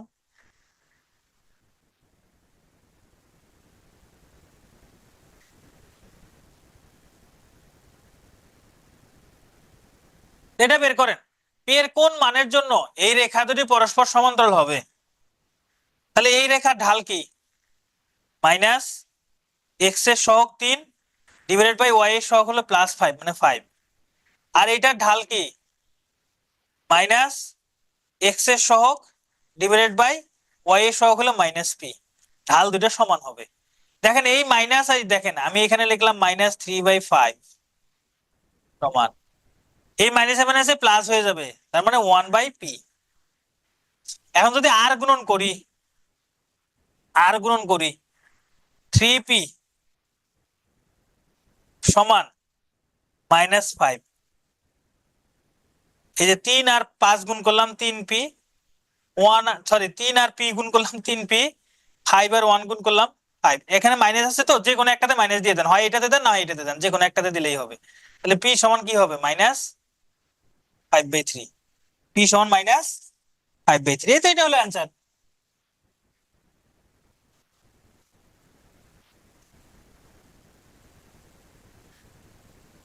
এটাই অ্যান্সার। এবার বলছে কে লম্ব, লম্ব কখন হয়? যখন ঢাল দ্বয়ের গুণফল কি হয়? ঢাল দ্বয়ের গুণফল -1 হয়, ঢাল দ্বয়ের গুণফল সমান -1 হইলে কি হবে? লম্ব হবে। তাহলে এই রেখার ঢাল বের করেন। এই রেখার ঢাল কি হবে বলেন তো? এই যে -x এর সহগ ডিভাইডেড বাই y এর সহগ হচ্ছে -1, মাইনাসে প্লাস হয়ে যাবে, এখানে শুধু 2। এই রেখার ঢাল কি হবে? -x এর সহগ ডিভাইডেড বাই y এর সহগ k, তাহলে -3/k। এটা হলো পরের সমীকরণের ঢাল, আর এটা হলো যে এই সমীকরণের ঢাল 2। এখন ঢাল দ্বয়ের গুণফল -1 হইলে তবেই লম্ব হবে। তাহলে এই যে 2 ইন্টু -3/k সমান -1, এখান থেকে এখন কে এর মান বের করবেন। তাহলে মাইনাস, এই যে 2 আর 3 গুণ করলে 6k সমান -1, উভয় পাশের মাইনাস বাদ যাবে, তার মানে k সমান 6, k সমান 6। এই তো শেষ, তো অঙ্ক তো শেষ। তাহলে ঢাল দ্বয় লম্ব হলে আশা করি পারবেন। তাহলে এটা আপনারা নিজেরা করবেন যে ঢাল দ্বয় লম্ব হলে এর মান কত। তাহলে এখানে ঢাল বের করেন, -x এর সহগ ডিভাইডেড বাই y এর সহগ হলো -1। এই সমীকরণের ঢাল হইলো 2, আর এই সমীকরণের ঢাল কি আগেরটার? এটা কি সেম নাকি? x কি হয় না? সেম না। এই সমীকরণের ঢাল কি হবে? -x এর সহগ ডিভাইডেড বাই y এর সহগ হলো -a, তাহলে এটা হবে মাইনাসে প্লাস হয়ে 3/a। এখন ঢাল দ্বয়ের গুণফল বের করবেন, গুণফল হবে -1, তবেই লম্ব হবে। 2 ইন্টু 3/a সমান -1, তাহলে কি হবে এখানে? 6/a সমান -1, তার মানে a সমান -6, a সমান -6। হ্যাঁ, এটা ফর্মুলা। ঢাল দ্বয়ের গুণফল -1 হলে তবেই লম্ব হয়, ঢাল দ্বয়ের গুণফল -1 হলে তবেই লম্ব হয়, এই জন্য গুণ করে আমি -1 লিখছি। এই -1 লিখছি এটা ফর্মুলার কারণে। শোনেন, এটা যদিও ততটা ইম্পর্টেন্ট না, এটা এইচএসসির ম্যাথ, তারপরেও একটু করাই দেই, সহজ আছে, সহজ আছে। এই এত বিন্দুগামী এত সরল রেখার উপর লম্ব রেখার সমীকরণ, এত বিন্দুগামী এত সরল রেখার উপর লম্ব রেখার সমীকরণ কি রেখার সমীকরণ? লম্ব রেখার সমীকরণ। যদি চায় কি করতে হবে? কি করতে হবে? শুধুমাত্র এইটুকুর দিকে তাকাবেন, এখানে কি আছে? 3x + 7y আছে না? কি আছে এখানে? প্রথম সমীকরণের ঢাল -2, না না হবে না। এই মাইনাসে প্লাস হয়ে গেছে ভাই, এই মাইনাসে গুণ করলে বা ভাগ করলে প্লাস হয়ে যায়, এই জন্য শুধু 2। এইটুকু লিখলেন। যখন বলবে লম্ব রেখার সমীকরণ, যখন বলবে লম্ব রেখার সমীকরণ, x এর এই যে y এর সহগটাই x কে দিয়ে দিবেন 7x, x এর সহগটাকে y কে দিয়ে দিবেন 3y, মাঝখানে এখানে যা থাকবে প্লাস আছে তাহলে মাইনাস দিবেন। এখানে যদি প্লাস থাকে এখানে মাইনাস দিবেন। আমি শর্টকাট শেখাচ্ছি, কারণ এগুলো শর্টকাট ছাড়া আর কিছু নাই এখানে। ডিটেলস করার মতো ডিটেলস আপনাদের লাগবেও না। আপনি কি রিটেন পরীক্ষা দিবেন? আপনি কি বুয়েটে পরীক্ষা ভর্তি পরীক্ষা দিবেন? তা তো না। বা আপনি তো এইচএসসি রিটেন পরীক্ষা দিবেন না, তাই না? দরকার নাই এসব। কি বললাম আবার বলি, লম্ব রেখার সমীকরণ বললে এখানে এই এক্স এবং ওয়াই যুক্ত পদটা লিখবেন, লিখে এখানে এক্স এর সহগ যা থাকবে সেটা ওয়াই কে দিয়ে দিবেন, ওয়াই এর সহগটা এক্স কে দিয়ে দিবেন, মাঝখানে এখানে যে চিহ্ন থাকবে তার উল্টো চিহ্ন দিবেন, দিয়ে এই যে 2 এবং -1 আছে না, এক্স এর মান 2, ওয়াই এর মান -1 বসাই দেন তো কত হয় দেখেন তো। 7 × 2 -3 × -1, তাহলে কত হয়? 14, মাইনাসে প্লাস 3, 17 হয় না? তাহলে এটা সমান লিখে দেন 17। এটাই হলো অ্যান্সার, এটাই অ্যান্সার।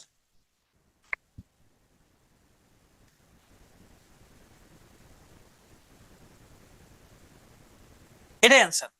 লম্ব রেখার সমীকরণ বলে জাস্ট এটা। এখন দেখেন, আমি এটার একটা সূত্র দেখাইছিলাম আপনাদের এখানে, এই যে এখানে সূত্র দেখাইছিলাম, এই যে লম্ব রেখার সমীকরণের সূত্র এটা। তো এই সূত্র মনে রাখার দরকার নেই, জাস্ট এইভাবে মনে রাখেন।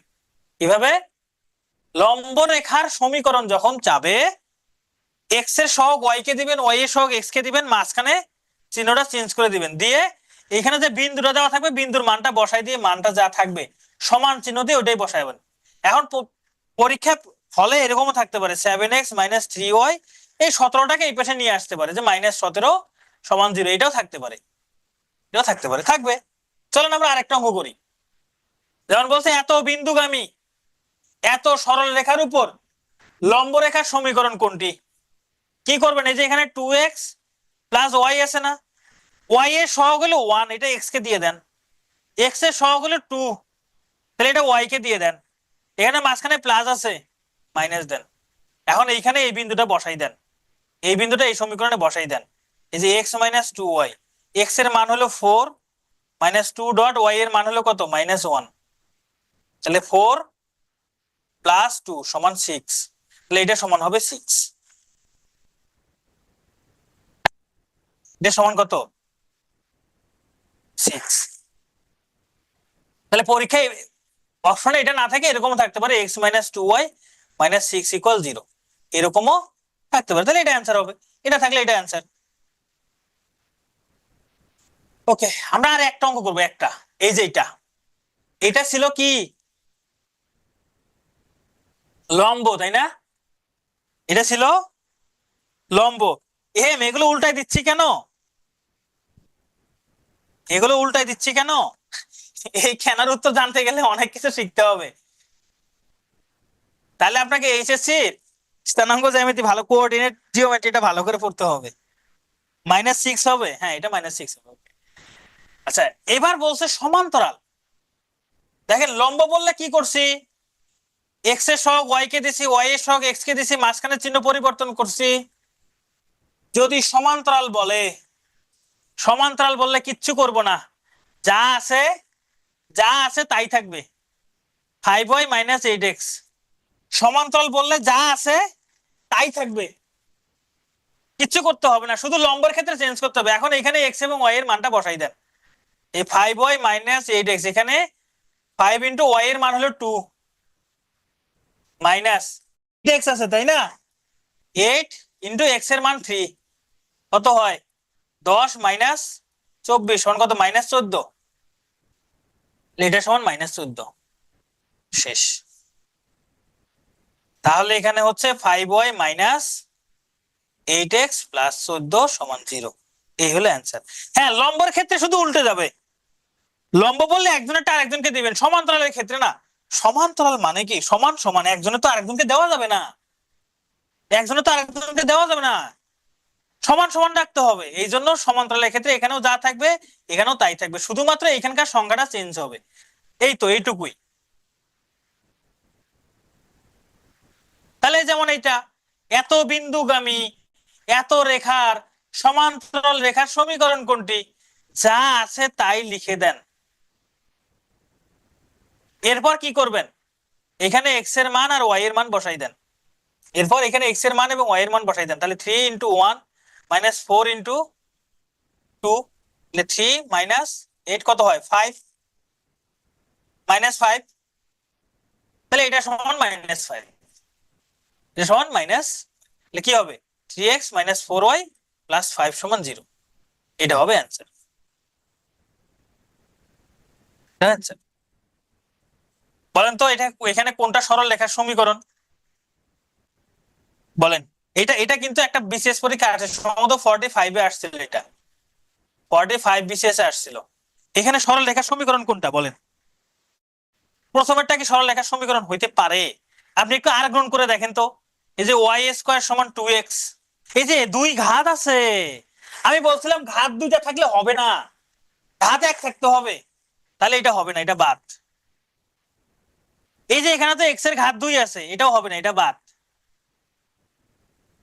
এইটা দেখি, এই যে x/y = 1/2, আর গুণ করলে 2x = y, এইটা সরল রেখার সমীকরণ।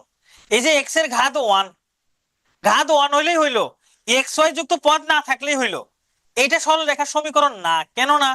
দেখেন আর গ্রহণ করেন, আর গ্রহণ করলে xy = 1, এটা সরল রেখার সমীকরণ নয়, তাহলে সি নাম্বারটা রাইট, তাহলে সি নাম্বারটা রাইট। Thank you.